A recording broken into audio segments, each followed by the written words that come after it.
Olá a todos, sejam bem-vindos a mais uma semana e a mais um estudo da lição da Escola Sabatina.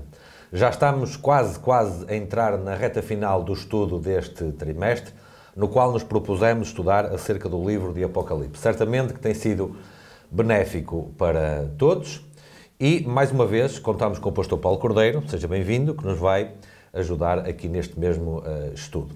Vamos falar hoje do capítulo 14, que digamos que dissemos há 2 semanas atrás que estávamos a chegar ao coração do livro do Apocalipse e agora vamos confirmar e consolidar isso mesmo. Vou pedir ao pastor para começar com uma oração.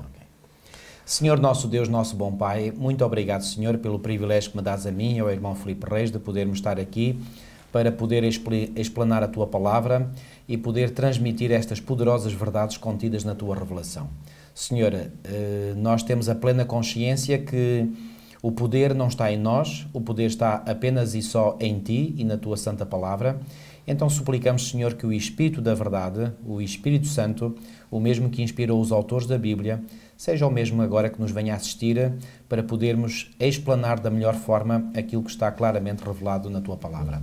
Senhor, que aqueles que nos ouvirem possam também ser tocados pelo Espírito Santo para compreenderem este importante tema das 3 mensagens angélicas. Senhor, fica connosco, orienta-nos e dirige-nos, tudo isto nós te pedimos e pela fé te agradecemos, em nome de Jesus Cristo, o nosso Salvador e Senhor. Amém. Pastor, ainda antes de entrarmos no assunto que introduzi muito brevemente há pouco, eu queria fazer apenas uma pequena nota para quem assiste.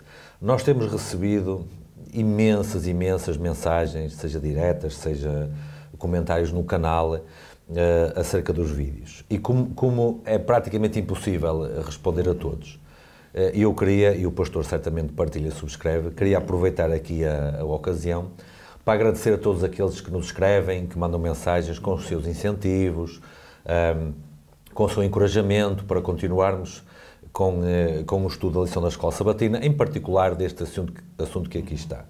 E queria dizer que tanto eu como o pastor estamos gratos a todas essas pessoas que nos têm escrito e às outras que também acompanham, sem necessariamente se manifestarem, e que para nós, e como disse, estará certamente de acordo comigo, é um encorajamento, é um incentivo e que, pela graça de Deus, percebemos que tem sido útil para alguns irmãos o estudo que aqui está. Mas de uma forma particular, eu gostaria de mandar um abraço para os irmãos que estão na igreja de Campestre Novo, no estado do Rio Grande do Sul, no Brasil.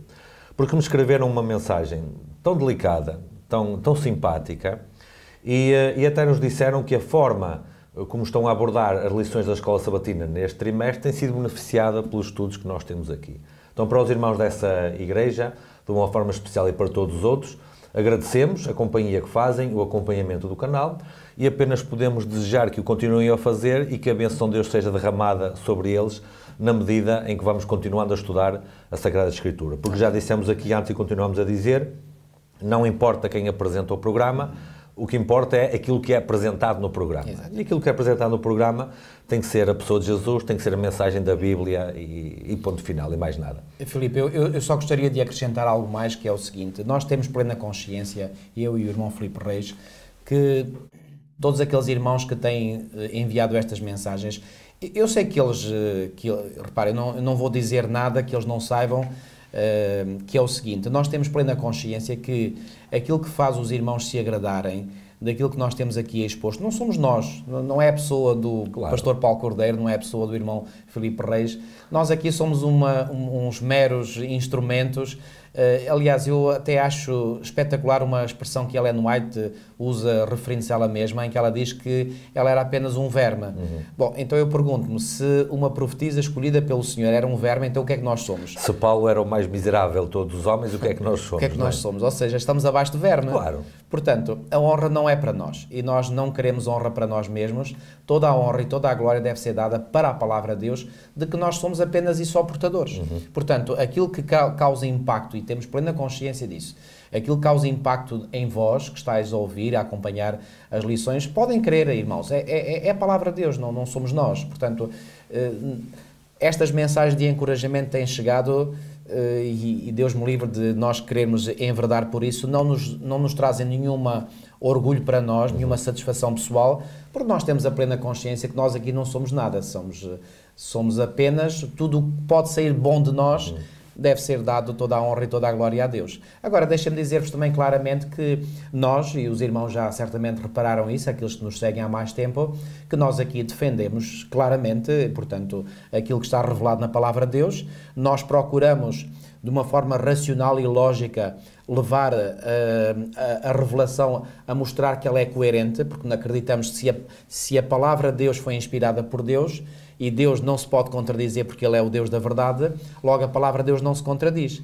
E, portanto, aquilo que nós temos tentado mostrar aos irmãos é a plena coerência e o encaixe destas verdades tão reveladas e que, portanto, são essas verdades que me dão um fascínio a mim e tem dado a ti também, acredito, Filipe, e aliás nós temos, não é por acaso que nós escolhemos fazer estes programas, porque nós já há muitos anos esta parte nós temos vindo a falar sobre estes temas e outros, e eu vejo que há uma sintonia entre nós, sintonia essa que certamente é evidente para os irmãos, e muito nos agrada nós sermos portadores daquilo que nós próprios estamos convictos de ser a verdade absoluta, que é a verdade que está contida na Palavra de Deus e, portanto, volto a enfatizar, é uma verdade que não se contradiz, é uma verdade coerente. Que, no fundo, é aquilo que também nos une e que nos torna, e que é o ponto em comum com aqueles que nos acompanham, também. Exatamente. Com toda certeza. Agora, também dizer, e os irmãos que nos acompanham certamente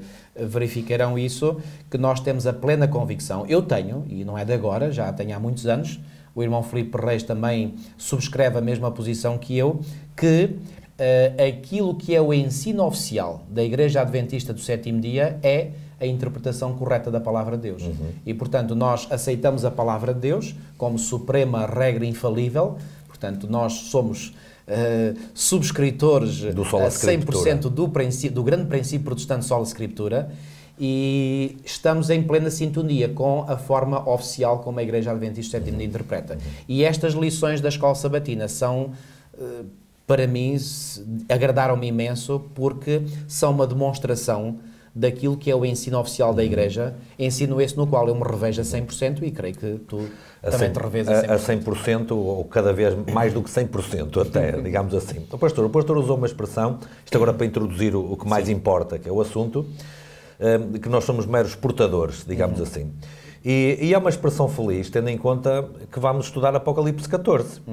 Porque Apocalipse 14 fala de portadores, fala de mensageiros, fala de anjos, que têm uma mensagem especial, particular, específica, para um tempo também muito específico da história da Terra, e que, mais uma vez, vem na sequência das lições anteriores, não é? A semana passada, nós falámos aqui acerca dos dois grandes poderes que Satanás usará no fim dos tempos para tentar criar problemas, destruir o povo de Deus, não é?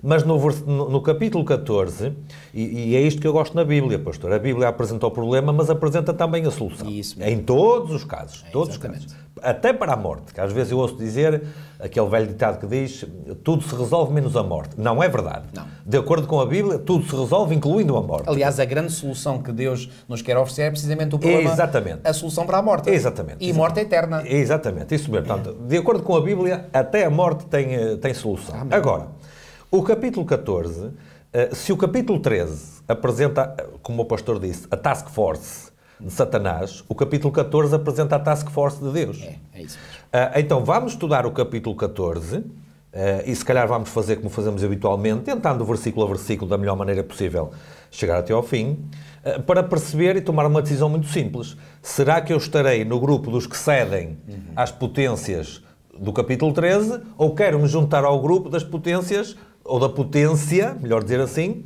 do capítulo 14? Porque, no fundo, toda a Bíblia, exceto Gênesis 1 e 2 e Apocalipse 21 e 22, é um conflito, é uma luta tremenda. Portanto, como ainda não chegamos ao 21, ainda estamos aqui no âmbito do conflito. E o capítulo 13 e o 14, como que apresentam o clímax do conflito, digamos assim. Estou a falar cronologicamente, sim, não é? Mas é isso claro, mesmo. lá atrás no tempo também houve outros clímaxes, etc. Mas no fim do tempo... Mas agora é o clímax do tempo final. É o clímax dos clímaxes, porque depois não vai haver mais nenhum, depois é o fim da história. Exatamente. Então convém estudar com muita atenção o capítulo 14, Porque se eu quero pertencer ao grupo de Deus, eu tenho que me identificar com isto que está aqui no capítulo 14 e rejeitar as ações daqueles poderes que estão no capítulo 13. Filipe, antes de comentar aquilo que acabaste de dizer, eu gostaria de introduzir aqui mais uma nota, que é o seguinte: ao falar de Apocalipse 14 e em particular das 3 mensagens angélicas, particularmente as 3 mensagens angélicas, eu sinto-me como se estivesse, vou usar uma expressão que é muito comum, pelo menos aqui em Portugal, eu sinto na minha praia, porque quando eu fiz o curso de Teologia no Seminário Adventista de Collonges, em França, cada aluno de Teologia é convidado a fazer uma tese final de curso, que é chamado em francês mémoire, ou seja, uma memória. Pronto, em português não usamos essa expressão memória, mas usamos a expressão tese. E a tese que eu escolhi para fazer no final do meu curso de Teologia foi precisamente as mensagens dos 3 anjos. E foi-me dada a oportunidade, aliás, fazia parte, portanto, dos regulamentos académicos da Faculdade Adventista de Teologia, que ou o aluno escolhia fazer um memoire ou então fazer um trabalho de teologia prático, ou seja, com uma vertente mais prática. E eu escolhi fazer precisamente esse trabalho de teologia mais prático. Na prática, isto resultou num comentário que eu preparei e que foi publicado, portanto, para o 4º trimestre de 1994, já lá vão uns bons anos, porque o assunto do trimensário do 4º trimestre de 1994 foi precisamente as 3 mensagens angélicas. E eu, cedo no meu curso de Teologia, talvez no meu 2º, 3º anos, eu percebi que toda a mensagem adventista está condensada, está resumida nas 3 mensagens angélicas. E então, como eu me revia, e aliás, quando eu iniciei o meu curso de Teologia, eu já me revia na mensagem bíblica. Mas o estudo ainda me ajudou a ganhar mais certezas. E, portanto, eu pensei, eu não tenho dúvidas nenhumas sobre a mensagem que a Igreja Adventista do 7º dia proclama ao mundo. E, portanto, eu me revi nas 3 mensagens angélicas. Então, eu quis preparar a minha tese de fim de curso que fosse as 3 mensagens angélicas. Então, fiz esse trabalho que foi publicado pela União Franco-Belga, que envolve os territórios da França, da Bélgica, do Luxemburgo. Tive o privilégio, porque fui convidado a isso, a expor esse meu trabalho a um grupo de monitores de escola sabatina de toda a Federação Suíça Romanda, na Suíça, porque eu estava na altura a fazer um trabalho lá na Clínica Adventista La Linière, como enfermeiro, e então lembro-me que foi em setembro de 1994, apresentei esse assunto e foi muito apreciado, ou seja, este tema para mim é um tema absolutamente apaixonante. E, portanto, eu quando falo das 3 mensagens angélicas, eu vibro por dentro, porque me revejo totalmente, e quando eu digo totalmente, é mesmo totalmente, é totalmente sublinhada, em maiúsculas, em negrito, é tudo. Portanto, revejo-me a 100% nestas mensagens. Portanto, aliás, eu ao ler este trimensário, eu mais uma vez, não é pela primeira vez, mais uma vez, eu exclamei para mim mesmo, mas como a mensagem adventista é tão linda, é tão atraente, é tão maravilhosa, porque é um bolo tão coerente, tão espetacular, e isto enche-me intelectualmente, espiritualmente, enfim, a todos os níveis. E, portanto, eu não me consigo rever em nenhuma outra mensagem, a não ser nas 3 mensagens angélicas. Aliás, pastor, eu ainda acrescento um adjetivo, que é urgente. Aliás, estes últimos capítulos que nós temos falado no estudo desta escola sabatina são muito mais importantes e específicos para nós hoje do que eram há 20, 30, 40, 50, 60 anos atrás. Já nem vou falar muito mais. Inclusive, a relevância irá aumentando. Cada vez mais. Inclusive, muitas vezes a liderança da Igreja, e a Igreja de uma forma geral, é acusada por não estar a dar o sonido certo à trombeta. Bom, todos os anos nós temos 4 temas das lições da Escola Sabatina, porque só há 4 trimestres, claro. Sim. O ano passado nós tivemos preparação para o tempo do fim. Este ano nós temos o livro de Apocalipse. No próximo ano, 2020, nós teremos um estudo sobre Daniel. Bom, sendo que só pode haver 4 temas por ano, nestes 3 anos, 25% dos assuntos são sobre o tempo do fim. São sobre a profecia para o tempo do fim. Bom, quando há esta acusação de que não estamos a pregar ou a ensinar o povo aquilo que devíamos ensinar, embora admitindo que isso possa ser verdade em determinadas Em casos circunstâncias, pontuais, a nível da Igreja Mundial jamais posso concordar com uma afirmação destas diante esta vontade que a Igreja Mundial tem de colocar estes assuntos perante os irmãos. E com o trimensário, portanto, cada membro da Igreja a nível mundial tem acesso direto ao pensamento oficial da Igreja. Claro. E, portanto, mesmo que possa confrontar-se com alguém, um membro da Igreja ou até um líder da Igreja que não pensa exatamente ou não subscreva a 100% o pensamento oficial da Igreja, pois bem, não tem que se orientar por essas pessoas, tem que se orientar por aquilo que a Igreja Mundial publica. E volto a dizer, aquilo que a Igreja Mundial publica, eu revejo-me a 100%.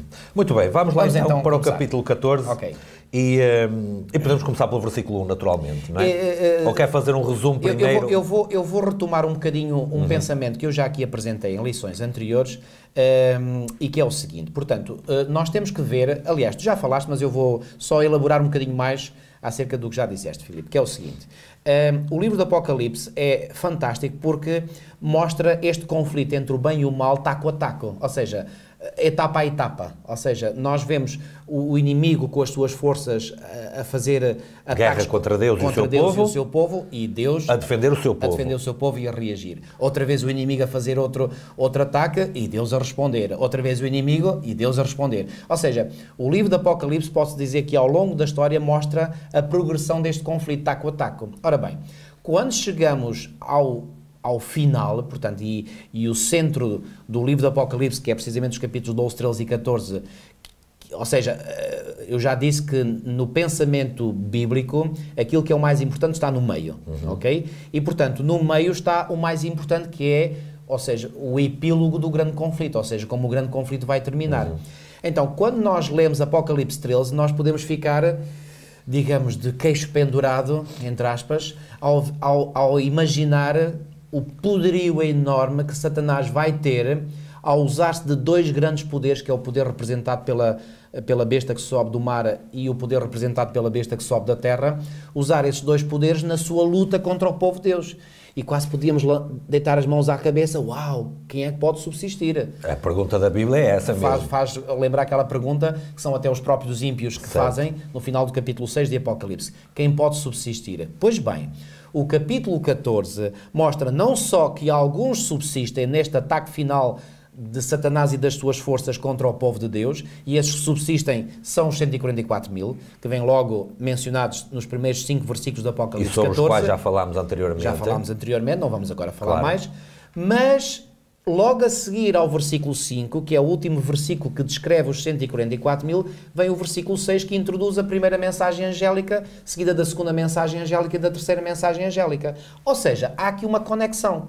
E que conexão é essa? É muito simples. O povo vitorioso, que é descrito como sendo os 144 mil, é apresentado.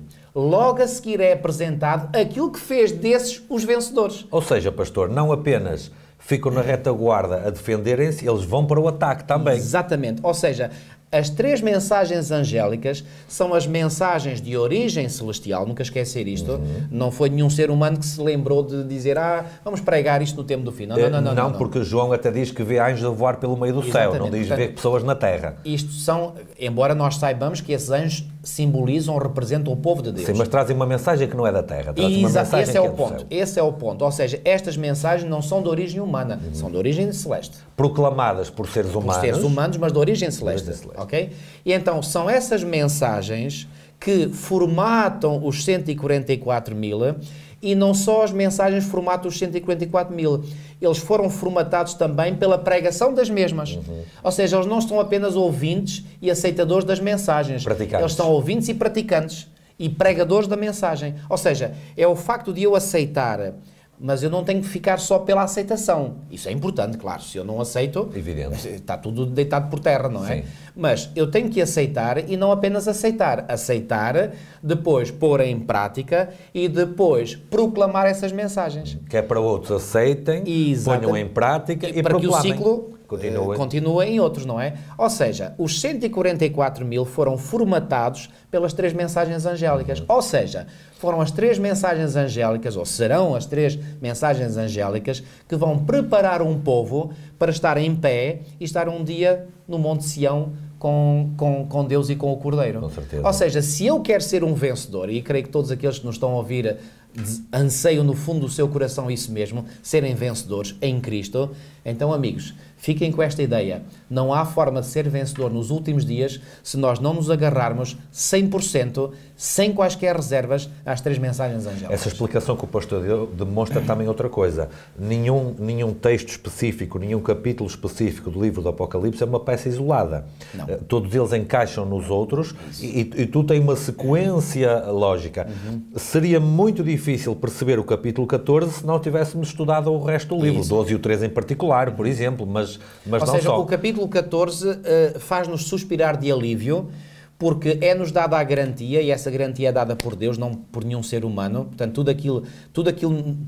toda a mensagem no livro do Apocalipse é de origem celestial, convém nunca esquecer este facto fundamental. E, portanto, é-nos dada a garantia celestial de que, apesar do ataque das forças satânicas ser imenso, brutal, mesmo assim, há vencedores. Há vencedores. E esses vencedores são aqueles que se agarraram de alma e coração às 3 mensagens angélicas. Evidente.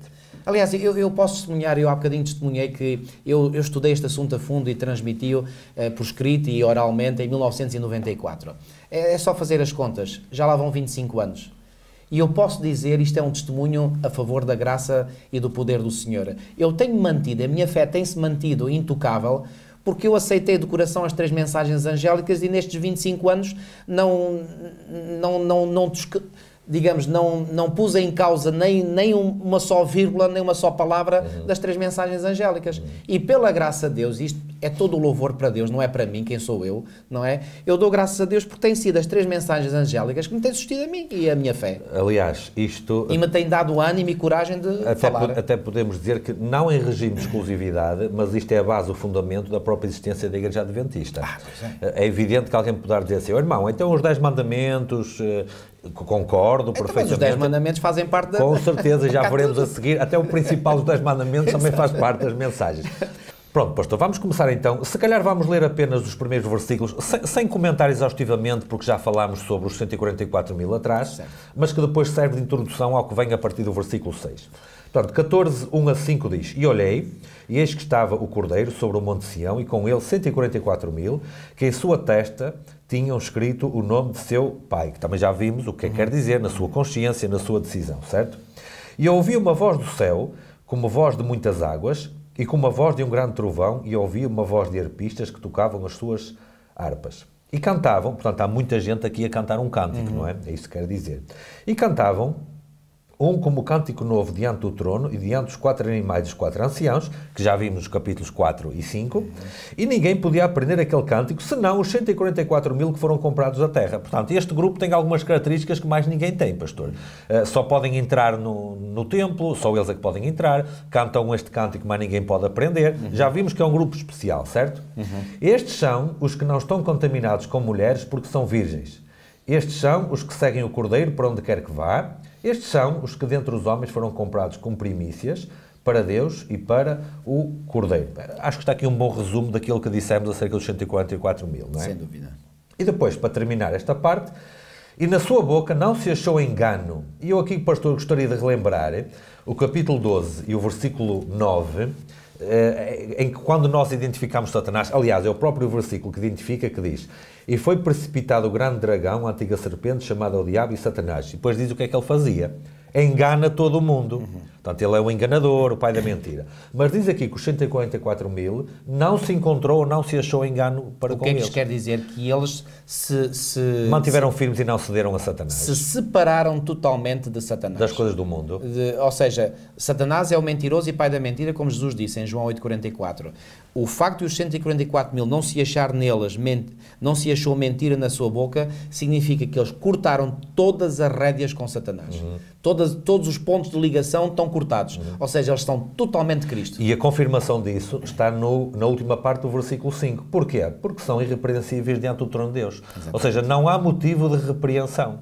Não há engano. Aqui a minha versão diz não tem mácula. Não tem mácula. Estão imaculados. Imaculados, brancos, sem mancha, exatamente, irrepreensíveis. Muito bem. Nunca esquecer, atenção, nunca esquecer que esta justiça imaculada que eles possuem, claro, é um dom da graça de Deus. E é 0% de mérito deles. É a justiça justiça de Cristo, que isso é imputada. Mas só é imputada àqueles que querem. Com certeza. Não àqueles que não querem. Mas aqueles que querem, o Senhor faz isso, com toda a certeza. Isso, e faz com todo o gosto. Bom, pastor, está aqui mais uma vez a recuperar os 144 mil e agora vamos entrar na parte essencial. Agora vamos entrar nas mensagens que formataram estes 144 mil. Exatamente, isso mesmo. E portanto, nós temos versículo 6, 14:6 diz: E vi outro anjo, e o autor da lição, o pastor Ranco, mais uma vez relembra, e bem, que quando vemos aqui anjo nestes contextos proféticos, está a falar de um mensageiro. E aqui eu tenho que relembrar o que a palavra grega para anjo, que é angelos, significa isso mesmo também, mensageiro. E eu tenho que relembrar aquilo que nós dissemos na lição número 1,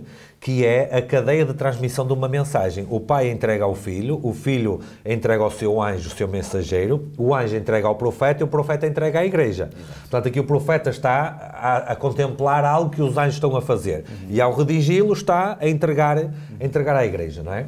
E vi outro anjo voar pelo meio do céu, cá está, não é uma mensagem que vem da terra, não é? Exatamente. Pastor, mas agora, antes de avançarmos, aliás, podemos avançar e depois eu faço a pergunta. E tinha o Evangelho eterno para o proclamar aos que habitam sobre a terra, sobre toda a nação, tribo, língua e povo. Portanto, isto aqui não é uma mensagem exclusiva para um determinado grupo. Porquê? Primeiro ele voa pelo meio do céu, portanto o céu, digamos que acompanha o mundo de um lado ao outro, não é? Toda a volta. Isso também significa que, reparem, isto claro é uma linguagem simbólica, sim, mas ao dizer que o anjo voa pelo meio do céu significa que a mensagem é apresentada de tal forma que todos podem ver. Claro. Isto faz lembrar, por exemplo, claro, isto é uma imagem muito débil, mas pode servir para nos ajudar a compreender.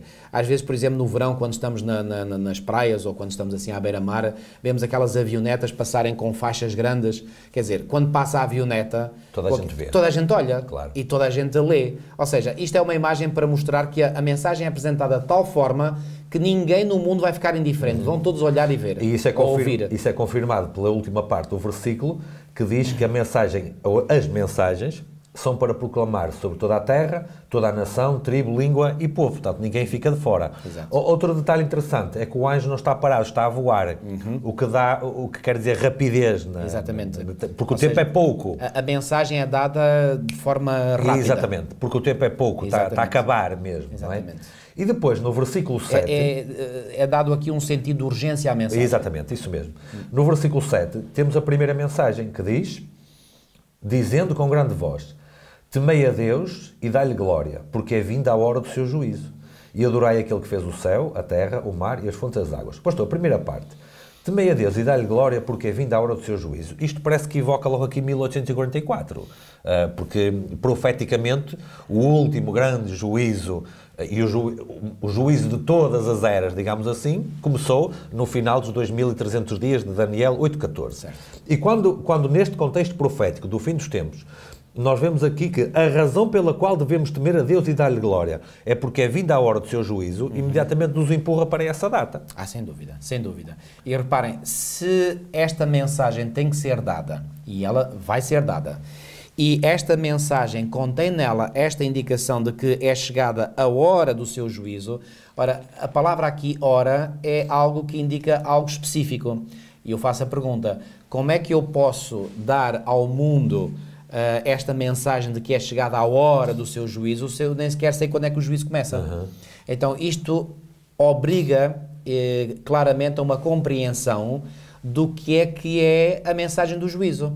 E, portanto, toda a compreensão que a Bíblia nos oferece sobre o último trabalho do juízo, que nós adventistas chamamos, e muito bem, embora seja um termo, uma palavra que não esteja na Bíblia, mas é o juízo investigativo. A palavra não está na Bíblia, mas o conceito está. Por exemplo, na parábola das bodas, de Mateus 22.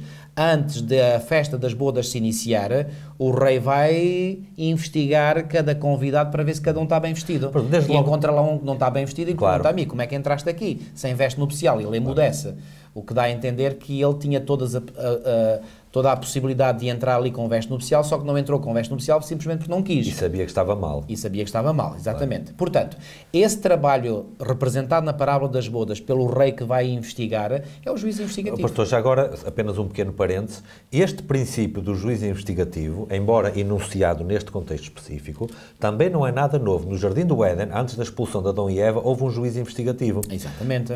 Como é que começa o juízo? Quando Deus diz onde estás. Exatamente. E depois faz perguntas para saber saber entre aspas, claro. Claro. Deus sabe tudo, não é? Mas Adão e Eva não sabiam tudo e era preciso proceder de modo a nós humanos entendermos. Há ali perguntas e respostas entre Deus, Adão e Eva para fazer uma averiguação dos factos. Exatamente. E para comprovar e determinar qual seria a sentença justa a aplicar ao casal, que foi a expulsão nesse caso. E essa sentença, que foi a expulsão do casal original do Jardim do Éden, foi, como tu dizia muito bem, precedido, portanto, de uma investigação, claro. de um juízo investigativo. Claro. Nós vemos o mesmo acontecer antes da destruição de Sodoma e Gomorra. Claro. Por exemplo, em Gênesis, no capítulo 18, nós temos a indicação, por exemplo...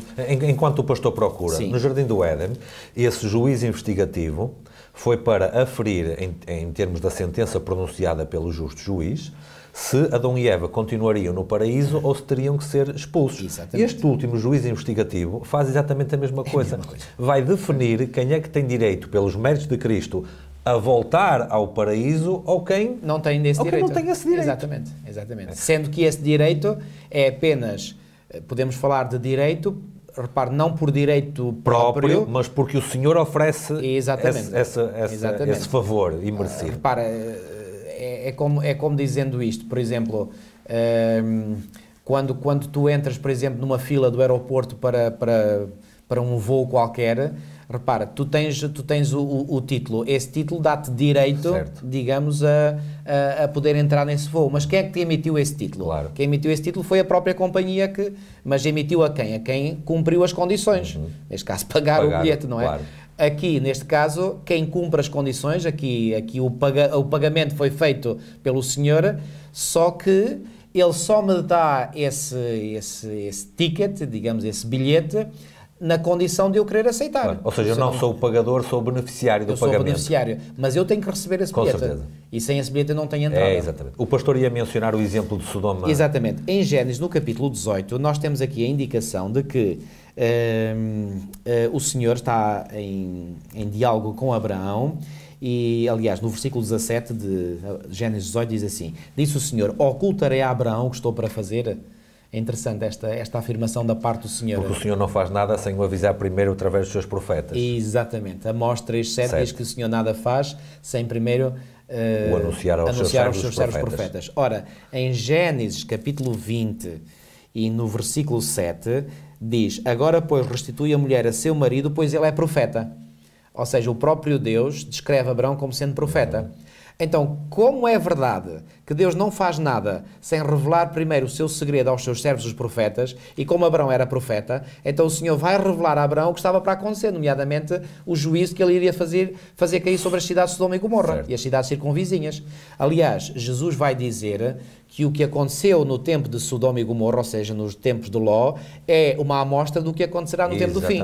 Porque Jesus disse, e está escrito em Lucas 17, assim como foi nos dias de Ló, assim será nos dias da vinda do Filho do Homem. Portanto, ao olharmos para aquilo que aconteceu nos dias de Sodoma, ou seja, nos dias que precederam a destruição de Sodoma, temos uma amostra, temos uma imagem, temos um ensino, uma representação do que vai acontecer no tempo do fim. Então, repara, disse mais o Senhor, versículo 20, com efeito o clamor de Sodoma e Gomorra tem-se multiplicado e o seu pecado se tem agravado muito. Descerei e verei o quê? Se de facto o que tem praticado corresponde a esse clamor que é vindo até mim. E se assim não é, sabê-lo-ei. Então o Senhor aqui predispõe-se a fazer uma investigação. Claro. Que investigação é essa? É uma investigação que precede o quê? Depois no capítulo 19 e nos versículos 24 e 25 vem escrito isto: então fez o Senhor de chover enxofre e fogo da parte do Senhor sobre Sodoma e Gomorra e subverteu aquelas cidades e toda a campina e todos os moradores das cidades e o que nascia na terra. O que é que o Senhor faz? Deus investiga primeiro e depois executa a sentença. Ora, no tempo do fim vai ser exatamente a mesma coisa. Deus investiga primeiro e só depois dessa investigação estar concluída é que ele vai executar a sentença. O pastor disse há pouco aquele versículo que aquelas palavras de Jesus, aliás, que comparam os dias de Ló e os dias de Noé ao fim dos tempos.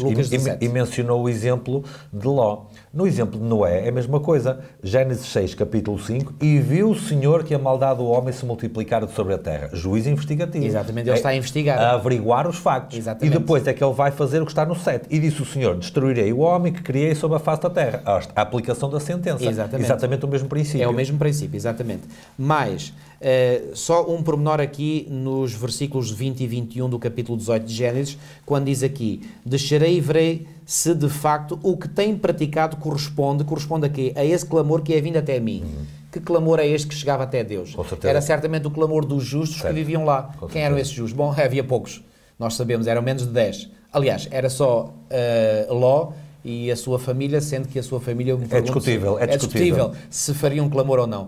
Mas isto para dizer o quê? Havia um justo que estava a clamar e Deus, em resposta a esse clamor, nós vimos isso no caso das trombetas, que as trombetas são juízos de Deus, que vêm em resposta a quê? Às orações do povo de Deus. Até quando nos julgarás e vingarás o nosso sangue. Aquela imagem, portanto, que do fogo sai do incensário, etc., do altar, etc. Portanto, os juízos de Deus, representados nas trombetas que já estudámos, são a resposta às orações. Aqui o juízo, a sentença que Deus executa sobre as cidades, vem em resposta a um juízo esse que é a resposta de Deus ao clamor que chegou até ele.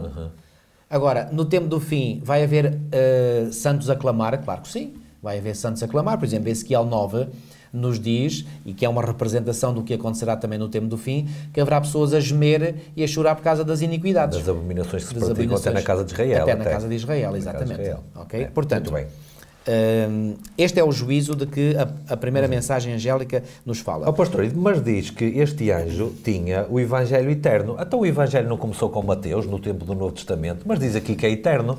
Então começou com Mateus. Porque quando nós falamos em Evangelho, o que é que imediatamente vem à nossa mente? Mateus, Marcos, Lucas, João. Isso é que é o Evangelho, quer dizer, dividido em 4. Bom, a palavra Evangelho é uma palavra grega, é o Evangelion, quer dizer boa nova. Que boa nova é esta? É a boa nova de que Deus é o vencedor das forças do mal. Então já vem lá atrás, desde o Jardim do Éden, quando Adão e Eva foram cobertos, não com a roupa que eles tinham preparado, mas com algo que o Senhor tinha preparado para eles. Simbolicamente, como é evidente. Tu estás no bom caminho, mas ainda não disseste tudo. Porque o Evangelho ainda vem antes do Éden. Porque foi antes da fundação do mundo. Exatamente. Que ele foi... Aqui no capítulo 13, diz aqui no versículo 8, e adorá-la-ão, portanto a besta, quem? Todos os que habitam sobre a terra, com uma exceção. Que exceção é essa? Aqueles cujos nomes não foram escritos no livro da vida do Cordeiro, que foi morto desde a fundação do mundo. Ou seja, haverá um grupo, que será minoritário, que não adorarão a besta. Esses são aqueles cujos nomes estão escritos no livro da vida do Cordeiro.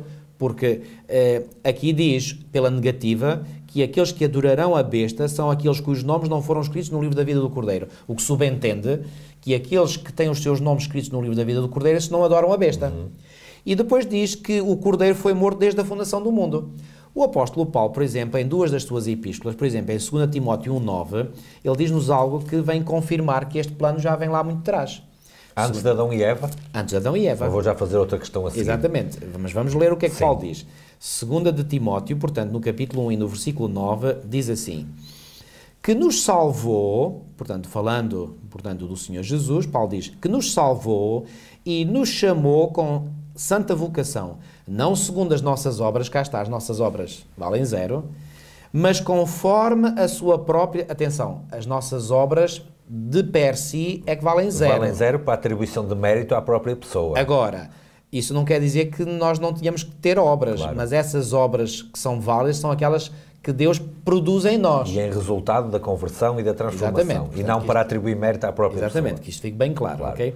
Portanto, não segundo as nossas obras, mas conforme a sua própria determinação e graça, que nos foi dada em Cristo Jesus, e nos foi dada em Cristo Jesus quando? Antes dos tempos eternos. Ora, antes dos tempos eternos, isto leva-nos para quando? Muito antes de qualquer criação. Mas, ou seja, pastor... Ainda há aqui um outro texto. Aliás, estes textos vêm mencionados pelo autor na lição de domingo. Sim. Domingo 3 de março. Enquanto o pastor procura, o que eu estou a deduzir, e isto é quase um raciocínio retórico, é que, na verdade, Deus já tinha o plano todo preparado mesmo antes de haver o problema. Exatamente. Ou seja, as boas novas do Evangelho, elas apenas foram colocadas em prática, porque desde sempre existiram. Exatamente, exatamente. Reparem, eu às vezes faço esta comparação. Quando alguém, por exemplo, instala um sistema de alarmes em casa, ou na sua empresa, ou firma, ou seja lá onde for, repare, ele não está a instalar aquilo porque ele tem vontade que aquela casa seja assaltada. É exatamente porque ele não quer que a casa seja assaltada que instala um sistema de alarme. Agora, caso a casa venha a ser assaltada, o alarme funciona. O alarme funciona, ou seja, é despoltado o alarme. Mas o alarme não é despoltado se não é necessário. E se não for necessário, o homem fica tranquilo e melhor ainda até. Exatamente. Portanto, o plano da redenção foi todo ele concebido antes da existência do pecado. Se o pecado não existisse, não surgisse na cena, que infelizmente foi o caso, surgiu, pois bem, o plano da redenção simplesmente não era despoltado. Claro. Mas a partir do momento em que o pecado entrou, o sistema já previamente programado foi despoltado. Claro, porque surgiu a necessidade, então Deus implementou. Exato. Implementou, não criou. Não criou, implementou. Já estava digamos, na mente divina. Estabelecido. Okay? E Paulo, numa outra epístola, nesta a Tito, ele diz assim, Tito 1:2, diz assim: na esperança da vida eterna, que o Deus que não pode mentir prometeu antes dos tempos eternos. Mais uma referência, portanto, a um passado bem longínquo, onde estava tudo programado. Ou seja, Deus não foi apanhado de surpresa. Não foi apanhado desprevenido. Agora, o facto de dizermos que Deus não foi apanhado de surpresa ou desprevenido, não dá qualquer, não atribui qualquer responsabilidade do pecado a Deus.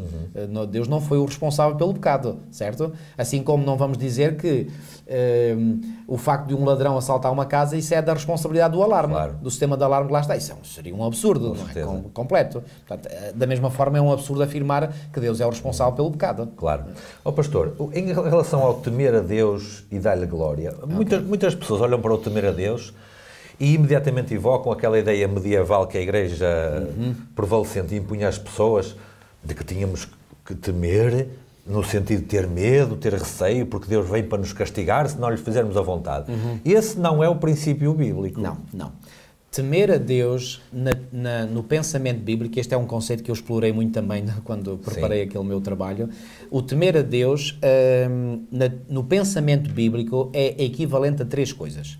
E essas três coisas é, primeiro, o temor do Senhor consiste em aborrecer o mal. Por exemplo, há um texto em Provérbios, no capítulo 8 e no versículo 13, que diz assim, Provérbios, capítulo 8 e versículo 13, o temor do Senhor, estamos a falar temer a Deus. Sim. Portanto, e este texto, reparem que é um texto que já foi escrito por Salomão, portanto, um milénio antes de Cristo, ele diz, ele dá a definição do que é o temor do Senhor. O temor do Senhor consiste em quê? Aborrecer o mal. Então, o verdadeiro temor de Deus não é nós termos medo de Deus, é nós termos medo do mal. Isso é que é o verdadeiro temor de Deus, segundo a definição bíblica. Certo. Não estou aqui a pôr nada que é meu. Claro. Estou a dizer o que é que a Bíblia diz. Mas, o temor do Senhor consiste também em aceitar o perdão divino. Por exemplo, no Salmo 130 e no versículo 4, lemos o seguinte, Salmo 130, eu quero que seja a Bíblia a definir o que é o temor do Senhor. Salmo 130 e no versículo 4 diz o seguinte, diz assim, contigo, porém, está o perdão para que te temam. Então, o temer aqui é no sentido de eu vou respeitar Deus porque Ele tem algo que eu necessito enormemente, ou seja, mais do que, às vezes vamos dizer que precisamos daquilo como pão para a boca. Bom, aqui é mais do que pão para a boca. Claro. Quer dizer, nós necessitamos... Vida para viver. É vida para viver, quer dizer, sem o perdão de Deus não há vida. Claro. Estamos condenados à morte eterna, porque o salário do pecado é a morte. Mas, quando eu vejo este Deus gracioso que me oferece o perdão, quer dizer, eu fico tão grato, o meu coração enche com tanto júbilo, com tanto regozijo, que eu... inevitavelmente eu vou temer a Deus. Eu vou temer a Deus no sentido de o respeitar, de o adorar. E de querer aceitar o seu perdão. Exatamente. Mas ainda há uma outra ideia. Aliás, em Eclesiastes 12:13, nós temos também um... Esse aí já mais conhecido. Este já é mais conhecido. E que já introduz muito bem o que vamos ver a seguir até. E diz assim, de tudo o que se tem ouvido, assuma tema a Deus e guarda os seus mandamentos. É interessante que na linguagem hebraica, a proposição que lá está, e que foi traduzida aqui pela simples conjunção copulativa i, que é na nossa gramática portuguesa chamada uma conjunção copulativa, ou seja, porque faz a cópula entre duas afirmações, ou seja, a junção de duas ideias. Na língua hebraica, esta proposição teria sido melhor traduzida: temei a Deus isto é, guarda os seus mandamentos. Okay. Então, uma forma de nós podermos temer a Deus não é ter medo dele, é aborrecer o mal, e se eu aborreço o mal, conforme diz Provérbios 8:13, eu vou fazer o quê? O que é o antídoto para o mal? É os mandamentos da lei de Deus. Portanto, se eu obedeço aos mandamentos da lei de Deus, eu estou a rejeitar o mal, estou a aborrecer o mal. Pastor, nesta ideia de temer... Mas ainda há um terceiro... Ainda há mais? Então depois vou comentar esta parte que eu disse agora. Bom, já falámos aqui dos mandamentos, mas há um texto ainda em Deuteronômio, no capítulo 8 e no versículo 6, que nos diz, ou seja, que é mais específico em nos mostrar que o temor a Deus está ligado com a vida de obediência. E esse texto diz-nos assim: guarda os mandamentos do Senhor teu Deus para andares nos teus caminhos e o temeres. É temer no sentido de ter medo? Não, nada disso. Portanto, se há algo que nós devemos temer, volto a enfatizar, é o que nos diz Provérbios 8:13, é temer o mal, é ter medo do mal, é aborrecer o mal. Esse é que é o verdadeiro temor de Deus. Eu temo a Deus na medida em que eu tenho medo do mal, aborreço o mal. E se aborreço o mal, obviamente que eu vou querer andar nos caminhos da obediência aos mandamentos de Deus. E assim eu estou a temer a Deus, estou a respeitá-lo, estou a honrá-lo, estou a glorificá-lo. Isto é que é o temor a Deus que é exigido ao mundo inteiro, ou que é proclamado ao mundo inteiro através da primeira mensagem angélica. Dentro dessa ideia de que o temor do Senhor está intimamente ligado à guarda dos seus mandamentos, além dos outros aspectos que mencionou também, a mensagem do primeiro anjo termina com a frase: e adorai aquele que fez o céu, a terra, o mar e as fontes das águas. Isto é a linguagem que nós encontramos Êxodo 20. Êxodo 20, e particularmente aonde? No versículo sobre o sábado. No quarto mandamento, exatamente. Exatamente, no mandamento, eu quis dizer mandamento em vez do versículo, sobre o sábado, porque a expressão adorai aquele que fez o céu, a terra, o mar e as fontes das águas, ela é quase um copy-paste literal, não é exatamente, mas quase, da razão pela qual nos é apresentada para observar o sábado do quarto mandamento. Isso mesmo. Aliás, é melhor lermos o texto. Com certeza. Êxodo 20, 8 a 11. E particularmente a partir do versículo 11... Portanto, nos versículos 8, 9 e 10 é-nos dito que nós devemos lembrar-nos do dia de sábado para o santificar, que devemos trabalhar 6 dias e fazer toda a sua obra, mas que o sábado, o 7º dia, é o sábado do Senhor teu Deus. E depois no versículo 11 é-nos introduzida a razão pela qual nós devemos guardar o sábado. Porque o quê? Em 6 dias fez o Senhor o quê? Os céus e a terra e o mar e tudo o que neles há, e ao 7º dia descansou. Ou seja, aponta este texto, esta última frase da mensagem do primeiro anjo, aponta para o quarto mandamento. Sem dúvida. E o quarto mandamento aponta para um Deus Criador. Sem dúvida. Mas ainda há outro aspecto que eu quero destacar, pastor, é que a mensagem do primeiro anjo diz para adorar o Senhor do sábado, isto agora estou a explicar por outras palavras, mas que quer dizer exatamente o que está aqui. Adorai o Senhor do sábado, que Ele é o Criador. Isto é um contraponto total com a mensagem de Apocalipse 13 e no versículo 4, onde diz: e adoraram o dragão que deu à besta o seu poder. Exatamente. Ou seja, temos aqui, quer dizer, não pode haver mais extremos, mais oposição. Exatamente. Aqui. É as antípodas. São os senhores do conflito aqui. As antípodas é um termo que se usa muito na geografia para significar 2 pontos no globo terrestre que estão em total oposição um ao outro. Exatamente. Ou seja, portanto, aqui a oposição não podia ser maior. No capítulo 13 aparece o falsificador, aparece o mentiroso, que reclama adoração para si mesmo, certo? Isso. No versículo 14, no capítulo 14, vem um anjo que diz: não é bem assim. A adoração é devida ao Senhor do sábado, ao Deus Criador. Nem mais. Nem é preciso muita explicação em relação a isto, pastor. As pessoas aqui não é uma questão tanto de compreensão intelectual, é de aceitação. Não, eu acho que às vezes dizem que o Apocalipse é tão difícil, eu não consigo perceber dificuldade nenhuma aqui nisto, sinceramente. Aqui é uma questão de aceitação. Ou eu aceito uma proposta, a proposta feita pela besta, não é? Ou eu aceito a proposta divina. Feita por Deus. Não vai nada. Muito simples. É tão simples quanto isso. E mais uma vez o que é que acontece? No capítulo 13... nós temos a besta a reclamar adoração para si mesmo. No capítulo 14, Deus entra em ação a dizer quem é que deve ser adorado. E não deixa de ser interessante que o programa de Deus é dado após... Ou seja, podia-se pensar que... Não, porque é que Deus não apresenta primeiro o seu programa e depois vem a besta e que... Não. A besta introduz o seu programa primeiro e depois vem Deus e diz assim... Quem tem a última palavra sou eu. Exatamente. E eu gosto dessa ideia. Ou seja, o facto de as 3 mensagens angélicas serem apresentadas aqui no livro do Apocalipse como seguindo-se a seguir ao apelo da besta, mostra que Deus intervém na história e intervém na história a dizer, calma, quem tem a última palavra sou eu. E, portanto, vocês foram ensinados a fazer isto assim, assim, assim, mas eu agora venho repor a verdade e dizer, não é como vos ensinaram, é como eu estou a dizer. E, portanto, Deus não está a forçar ninguém, claro. Deus nunca força, apenas está a esclarecer. Agora resta a cada um usar uma coisa que é extremamente poderosa, que é o poder de decisão. E então cada um decidirá a quem quer obedecer, a quem quer adorar, a quem quer servir. No fundo é isto. É engraçado, pastor, que este primeiro anjo, ele faz um apelo, temei a Deus, dá-lhe glória. Isto é um apelo. Mas no versículo 16 do capítulo 13, diz, portanto, Apocalipse 13, 16, e faz que a todos, pequenos e grandes, ricos e pobres, lhes seja colocado um sinal na sua mão. Aqui não há apelo nenhum, aqui há uma obrigação. Ou seja, o comportamento destes dois senhores é completamente diferente. Satanás obriga, Satanás impõe. Deus manda um anjo fazer um apelo para quem quiser o aceitar de livre vontade e de livre consciência. Exatamente. Eu gosto muito de uma frase que vem aqui na lição de domingo, em que o autor diz assim o mundo, mesmo no final do texto, assim o mundo será presenteado com duas mensagens rivais. Cada uma com o objetivo de conseguir a fidelidade do povo da terra. Ou seja, no tempo do fim, toda esta confusão que nós hoje ainda vivemos, esta confusão vai tender a desaparecer. Porquê?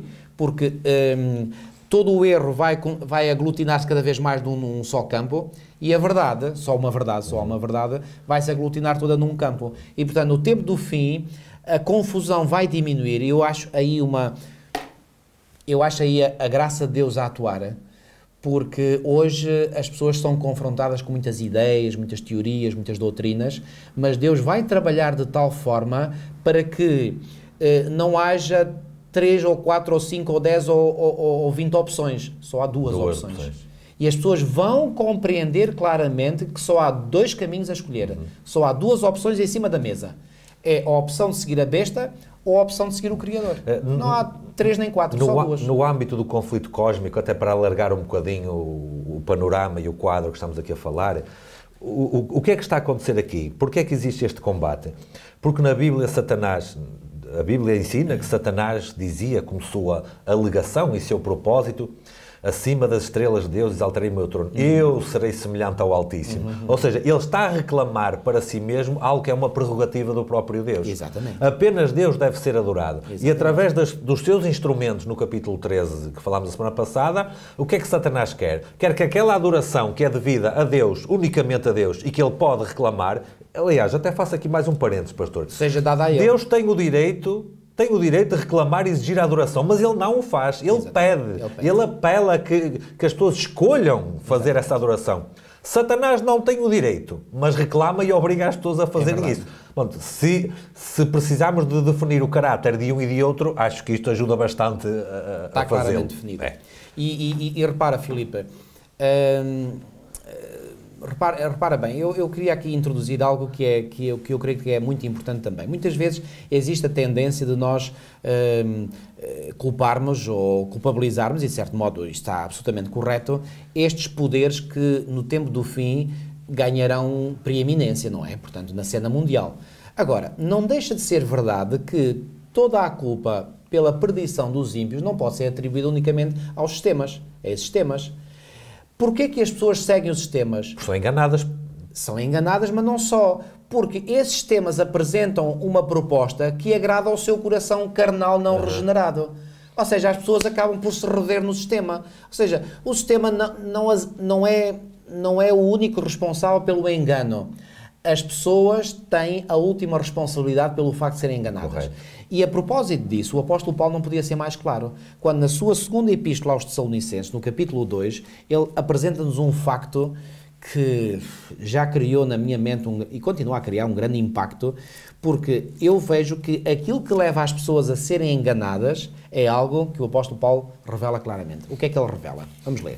2 Tessalonicenses, no capítulo 2, e a partir do versículo 7, Paulo diz assim: Com efeito, o mistério da iniquidade já opera e aguarda somente que seja afastado aquele que agora o detém. Ou seja, este processo da apostasia, etc., não vem de agora, quer dizer, isto já está em banho-maria, digamos assim, há muito tempo. Só que, claro, no tempo do fim, isto agora vai atingir o seu clímax, claro. Não é? E ele diz: então será de facto revelado o iníquo, a quem o Senhor Jesus matará com o sopro da sua boca e destruirá pela manifestação da sua vinda. Ou seja, aqui o apóstolo Paulo está a dizer que esta manifestação do iníquo vai durar até à manifestação da segunda vinda de Cristo.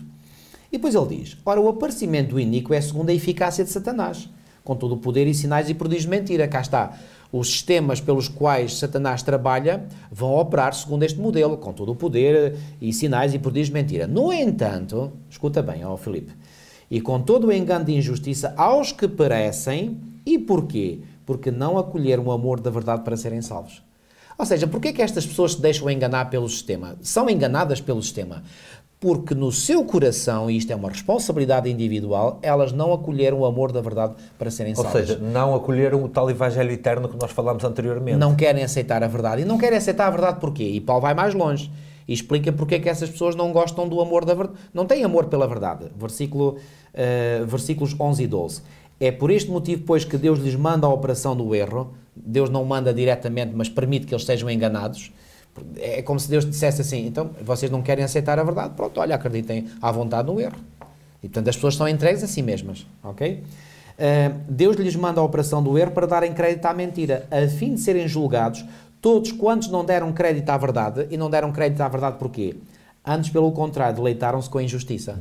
É porque as pessoas se deleitam com a injustiça que eles não gostam da verdade. Porquê? Porque a verdade vai apontar o dedo para as injustiças que eles estão a cometer, ou seja, vai desmascarar as suas injustiças. E como as pessoas querem continuar nos seus caminhos prazerosos de pecado, não gostam de ouvir a verdade porque a verdade vai contra as suas inclinações. As suas inclinações, exatamente. E então, quando ouvem estes sistemas que o Satanás vai usar para enganar o mundo inteiro, ouvem as propostas desses sistemas, as pessoas vão atrás dessas propostas, porque essas propostas vão ao encontro do seu coração não regenerado. A mente profana não consegue ter prazer e satisfação nas coisas exatamente. santas. Qual foi o ponto que eu quis aqui enfatizar?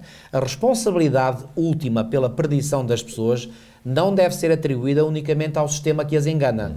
A responsabilidade última pela perdição das pessoas está em cada uma delas. Claro. Individualmente. Porque senão, então, o sistema forçosamente enganaria a todos. Que é uma coisa que não acontece. E não acontece. E porquê que alguns não se deixam enganar pelo sistema? Porque têm amor pela verdade. Claro. E têm amor pela verdade porquê? Porque quando a verdade lhes impactou a mente, eles sentiram assim: mas eu sou pecador. Eu não estou bem, há coisas na minha vida que não estão bem. E a pessoa pensou assim: uau, eu tenho que deixar de fazer certas coisas, eu tenho que começar a fazer outras. Ou seja, o Espírito de Deus começou a trabalhar na mente dessas pessoas e elas deixaram-se convencer, em primeiro lugar, e depois moldar pelo trabalho do Espírito Santo no seu coração. E acabaram por aceitar a verdade. E então, à medida que fazem essa progressão, que o seu caráter é transformado, essas pessoas cada vez mais apreciam a verdade, têm amor pela verdade. Ao terem amor pela verdade, não há erro que as possa enganar mais. Com certeza. Pastor, versículo 8 avança para a mensagem do segundo anjo, certo, porque aparece depois outro, não é? E o versículo 8, 14:8 diz: e outro anjo seguiu. Isto dá a ideia de uma continuidade, não é? Não há aqui uma pausa prolongada, continuidade. Exatamente. E outro anjo seguiu dizendo: caiu Babilónia, aquela grande cidade, que a todas as nações deu a beber do vinho da ira da sua fornicação. Ora, pastor, tanto no tempo de João como hoje, já não há Babilónia nenhuma, quer dizer, a Babilónia caiu com Ciro no ano 539, quando a Babilónia histórica, a Babilónia literal. Então temos que entender isto simbolicamente, mais uma vez, e perceber o que é a Babilónia e porque é que ela cai. Agora, uma coisa é certa, Filipe, essa Babilónia histórica literal caiu com Ciro, através de Ciro, é verdade. No entanto, a mentalidade de Babilónia, a religião de Babilónia, os valores, entre aspas, de Babilónia... E as suas características permanecem até os dias de hoje. Então, o que é esta Babilónia no fim dos tempos? Bom, não é por acaso que ela se chama Babilónia. Porquê? Porque encarna na perfeição o espírito, a mentalidade e as características da Babilónia antiga. Ou seja, uma confusão religiosa e de todos os tipos. E, portanto, se nós quisermos compreender melhor qual é esta Babilónia aqui descrita no livro do Apocalipse, devemos compreender bem a Babilónia do tempo de Daniel e dos seus 3 companheiros. Certo. Porque lá nós encontramos digamos, todos os ingredientes que compõem a Babilónia dos nossos dias. Vou fazer 2 comentários, pastor. Na Escritura, e principalmente em termos proféticos e tipológicos, Babilónia é a cidade oposta a Jerusalém. Ao dizer isto, na nossa mente, imediatamente faz-se uma luz. Jerusalém, a cidade de Deus, a cidade do povo de Deus, onde o Senhor veio, morreu, enfim, onde depois ele irá regressar no futuro. Babilónia é o oposto, é o que luta contra, é o que se opõe, é o que tem a mensagem exatamente contrária. É a contrafação, é o espírito humano contra o espírito de Deus. É isso mesmo. Mas diz aqui que caiu. Exato. Caiu esta grande cidade. E caiu porquê? Será que isto tem alguma coisa a ver com a mensagem do primeiro anjo que provoca a queda durante o tempo do segundo? Sabes, como disseste há bocadinho muito bem, a mensagem do primeiro anjo é essencialmente uma mensagem de apelo. Ou seja, Deus faz um apelo. E um apelo para quê? Para que as pessoas aceitem o seu Evangelho, que é o Evangelho eterno. Eterno porque já vem desde os tempos eternos, conforme vimos. E, portanto, as pessoas devem aceitar o Evangelho, e a aceitação do Evangelho, ao contrário do que muitas igrejas hoje ensinam, a aceitação do Evangelho pressupõe obediência. Ok? Porque, por exemplo... Não por acaso já mencionámos os mandamentos atrás, em particular o do sábado. Por exemplo, o apóstolo Paulo, naquela segunda epístola que ainda há bocadinho lemos, na segunda epístola aos Tessalonicenses, mas agora no capítulo 1, ele, falando da vinda de Cristo, ele diz que o Senhor vem para exercer juízo. E vamos ler. Portanto... 2 Tessalonicenses, capítulo 1, diz assim: em chama de fogo, versículo 8, tomando vingança contra os que não conhecem a Deus e contra os que não obedecem, e aqui Paulo até podia dizer, não obedecem aos mandamentos, mas ele diz assim, não obedecem ao Evangelho de Nosso Senhor Jesus Cristo. Então deve-se obedecer ao Evangelho? Claro que sim. Sim. Então o Evangelho pressupõe a obediência. E claro, que obediência é esta? Pois bem, a obediência pressuposta pelo Evangelho é nada mais, nada menos do que a obediência aos mandamentos, ou seja, à lei moral de Deus.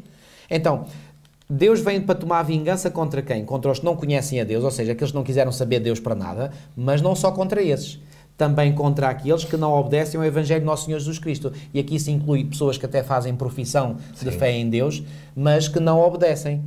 É aquele grupo mencionado em Mateus 7, 21 a 23, que pessoas te dirão, ó Senhor, não fizemos isto em Teu nome, e em Teu nome não fizemos. E o Senhor responde, não vos conheço. Não vos conheço. Ou seja, essas pessoas eram supostamente crentes, mas não obedeciam ao seu Evangelho. E, portanto, o Senhor vem para punir essas também. Pastor, para descrever ainda um bocadinho melhor a Babilónia, apenas de uma forma muito rápida, porque trataremos disso numa semana seguinte, no capítulo 18 de Apocalipse, no versículo 2, este grito do segundo anjo, caiu a Babilónia, ele é repetido aqui. Portanto, 18.2 diz, caiu a grande Babilónia. E depois vai explicar as características desta Babilónia. Covil de todo o espírito morada de imundo, demónios, morada de demónios, covil de todo o espírito imundo, esconderijo de toda a ave imunda e odiável. Puxa, seja, está aqui uma descrição. Isto é do piorio que pode haver, não é? Se dissesse tornou morada de demónios, já era mau o suficiente. Mas depois ainda dá mais termos que é mesmo... Quer dizer, isto... Pior do que isto não pode haver. Não há pior do que isto. Mas depois... E estes termos são aqui apresentados mesmo para criar impacto na mente do leitor e para dizer, não procures nada de bom ali, porque não há nada de bom ali. Certo. Portanto, é tudo terrível. Tudo mau. Tudo mau. Aliás, e é sobre esta cidade, e sobre este tipo de comportamento que depois... Tudo mau, atenção, nós sabemos, isso também é uma revelação, que ainda existem almas sinceras em Babilónia. Daí ser feito o apelo que está no versículo 4. Exatamente, isso mesmo. Exatamente, sai dela, povo meu. Sai dela, povo meu. Dela de quem? De Babilónia. O que é que isto pressupõe? Que ainda há povo de Deus em Babilónia. Portanto, quando eu digo que não há nada de bom em Babilónia, é nada de bom no seu sistema, na sua teologia, nas suas ideias, na sua mentalidade, nas suas características. Mas pessoas sinceras, honestas, puras, isto é, pessoas que são, que se deixam moldar por Deus. Para fazerem parte dos 144 mil que falámos atrás. Ainda há pessoas lá. E por isso é que o Senhor quer que esta mensagem seja proclamada, que é para tocar o coração dessas pessoas sinceras que ainda estão em Babilónia. Com certeza. E o apelo que é feito no versículo 4 é para sair para quê? Para não ser participante dos pecados. Exatamente. Ou seja, quem permanece será participante dos pecados. Deus aqui claramente faz uma distinção entre as pessoas e os pecados. Ou seja, ele está a dizer, o sistema está totalmente corrompido. Se tu te queres salvar, tens que dar à sola desse sistema. Tens de sair de Babilónia. Não podes salvar-te dentro de Babilónia. É engraçado, tens de sair para fora. É engraçado, pastor. Aliás, não é engraçado, é trágico. É trágico, Porque a Bíblia faz um apelo forte para sair da Babilónia. E hoje em dia, alguns adventistas acham-se no direito de fazer apelos para sair da Igreja Adventista. É qualquer coisa espantoso mesmo. Portanto, infelizmente. É uma mensagem em contrafação daquilo que é a mensagem da Bíblia, curiosamente. Não é? Aliás, em Hebreus até diz, não façais como alguns, deixando a congregação. Não é? Exatamente. Portanto, a Bíblia diz para deixar é a Babilónia, não diz para deixar a Igreja de Cristo, para deixar a Babilónia. Exatamente. Pastor, no versículo, portanto, 8... E sabes porquê que algumas pessoas dizem que se deve deixar a Igreja Adventista? Porque a Igreja Adventista ligou-se a Babilónia, ou seja, é uma com Babilónia. Bom, se a Igreja Adventista do sétimo dia, é uma pergunta que eu faço para mera reflexão daqueles que nos estão a ouvir, se a Igreja Adventista do sétimo dia estivesse unido a Babilónia, então estaríamos nós aqui a falar destas lições? Claro. Estariam estas lições, tinham estas lições sido escritas e publicadas em todo o mundo? Portanto, isto para mim não faz sentido. Agora, volto a dizer que há pessoas dentro da nossa igreja que têm o espírito de Babilónia, isso é outra conversa. Claro. Isso estou totalmente de acordo. Existem pessoas, infelizmente, dentro da nossa igreja, é o joio. É o joio que Jesus referiu. Há pessoas dentro da nossa igreja que têm o espírito de Babilónia. Mas o facto de haver babilónios dentro da igreja remanescente não significa que a igreja remanescente é Babilónia. Assim como também a presença de filhos de Deus em Babilónia não significa que eles são a igreja de Deus. Que aquela Babilónia é correta. Claro. Portanto, há aqui uma separação das águas. Portanto, volto a enfatizar este aspecto importante. O facto de haver babilónios dentro de Jerusalém não transforma Jerusalém numa Babilónia. Da mesma forma que o facto de haver portanto, pessoas de Jerusalém em Babilónia, não faz de Babilónia uma Jerusalém. Exatamente. Agora, pastor, duas notas apenas para terminar, porque na próxima semana falaremos mais em detalhe acerca disto. O apelo para sair da Babilónia é para não ser participante dos seus pecados e para não incorrer nas suas pragas que serão derramadas sobre a Babilónia. É engraçado que no fim dos tempos a Jerusalém simbólica é protegida, mas as pragas caem sobre a Babilónia. Claro. Portanto, sai da Babilónia, porque na Jerusalém espiritual é que há a proteção. E depois só para terminar o meu raciocínio, pastor, e depois mais abaixo, no versículo 10, diz... Embora aí já seja a terceira mensagem, mas tudo bem. Estou a falar de 18:10. 18:10, perdão. Okay. Apenas para falar deste assunto das pragas. Okay. Ai daquela grande cidade de Babilónia, pois numa hora veio o seu juízo. Então nós estamos a falar, nas três mensagens angélicas, que há uma mensagem de juízo. E vem um juízo sobre a Babilónia. Ou seja... Assim como veio um juízo sobre Sodoma e Gomorra. Ou seja, há uma mensagem de juízo que impede sobre todo o mundo. Isso. E esse juízo, finalmente, será aplicado de uma forma violentíssima, e veremos na próxima semana, sobre a Babilónia. Daí o apelo para sair da Babilónia. Exatamente. Para não ser participante dos seus pecados e para não incorrer no seu juízo que ela sofrerá. Mas isso faz todo o sentido. Ou seja, o que é que o Senhor quer fazer? Repara, voltando ao exemplo de Sodoma, que é o próprio Senhor Jesus que o dá, ao dizer, assim como foi nos dias de Ló, assim será nos dias da vinda do Filho do Homem. Repara, antes de os juízos de Deus terem caído sobre Sodoma e Gomorra, e caíram como? Na forma de fogo e enxofre. O que é que a mensagem do terceiro anjo fala? Também de fogo e enxofre. Aliás, as duas únicas vezes em que a combinação fogo e enxofre aparece na Bíblia é quando se refere à destruição de Sodoma e quando se refere à terceira mensagem, ou seja, ao juízo do tempo do fim. Sim, porque depois é confirmado no final do livro do Apocalipse a destruição de Satanás e de todos os... E agora, antes de os juízos terem caído sobre as cidades de Sodoma e Gomorra, o Senhor faz o tal juízo de investigação e com o juízo de investigação ele faz um convite a Ló e à sua filha para quê? Sair de Sodoma. Para sair, exatamente. No tempo do fim, antes de os juízos caírem sobre o mundo inteiro, sobre os ímpios, Deus faz um convite para quê? Sair de Babilónia. É a mesma coisa. Portanto, não há... O pastor, diz o versículo 8... é o mesmo. Sim, diz o versículo 8 que a Babilónia deu de beber do vinho da ira da sua fornicação. Bom, isto aqui, mais uma vez, é simbólico. Fornicação é uma relação sexual ilícita, certo. Não é?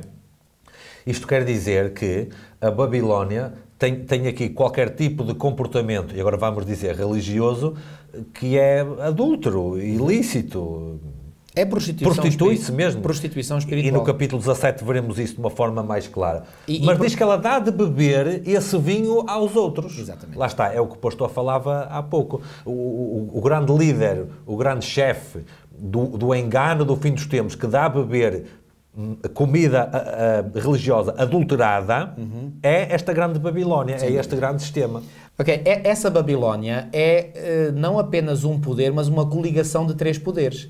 Porque, como é que nós sabemos isso? Por exemplo, em Apocalipse, no capítulo 18, ao falar, aliás, peço desculpa, o capítulo 18 também fala, mas no capítulo 16, no contexto da 7ª e última praga, portanto, estamos em Apocalipse no capítulo 16 e nos versículos 17, 18 e 19, lemos o seguinte: Então derramou o 7º anjo a sua taça pelo ar, e saiu grande voz do santuário do lado do trono, dizendo: Feito está.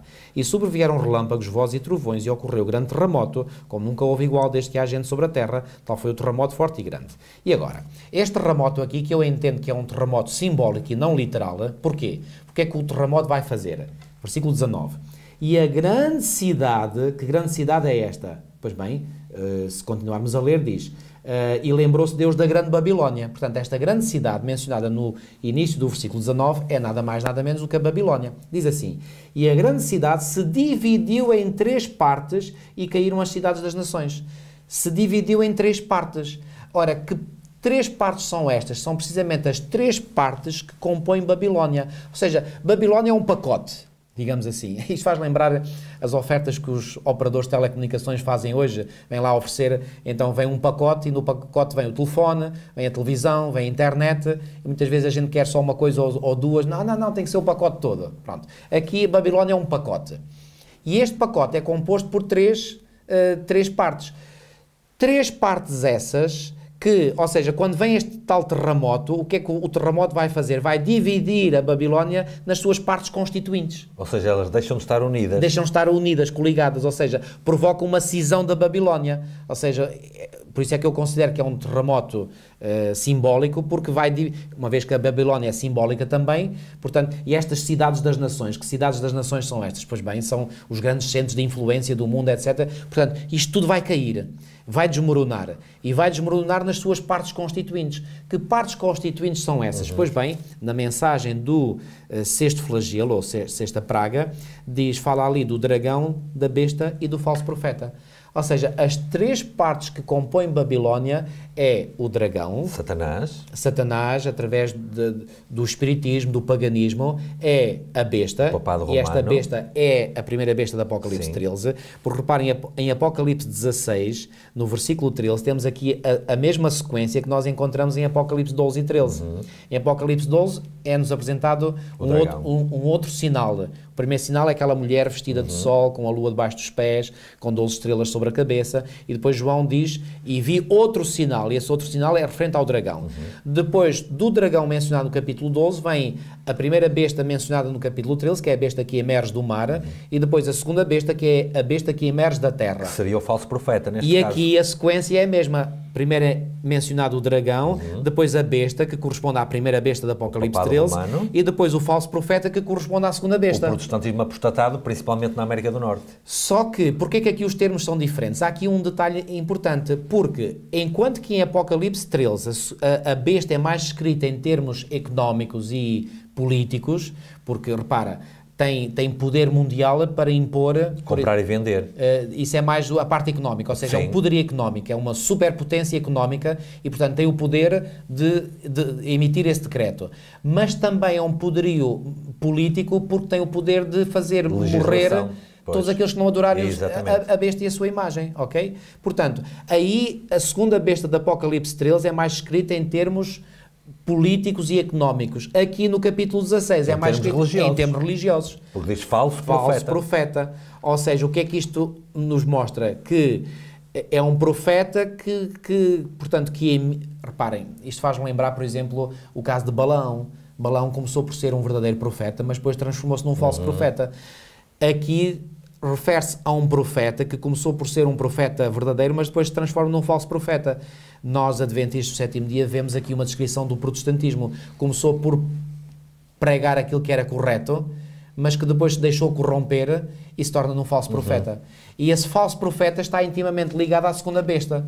Então, quer dizer que se torna, portanto, que é o protestantismo apóstata, mas sobretudo o protestantismo dos Estados Unidos da América. Exatamente. Porque é lá que os protestantes vão exercer a sua influência sobre o poder político, para que o poder político leve avante a agenda do protestantismo, que entretanto uniu-se com Roma.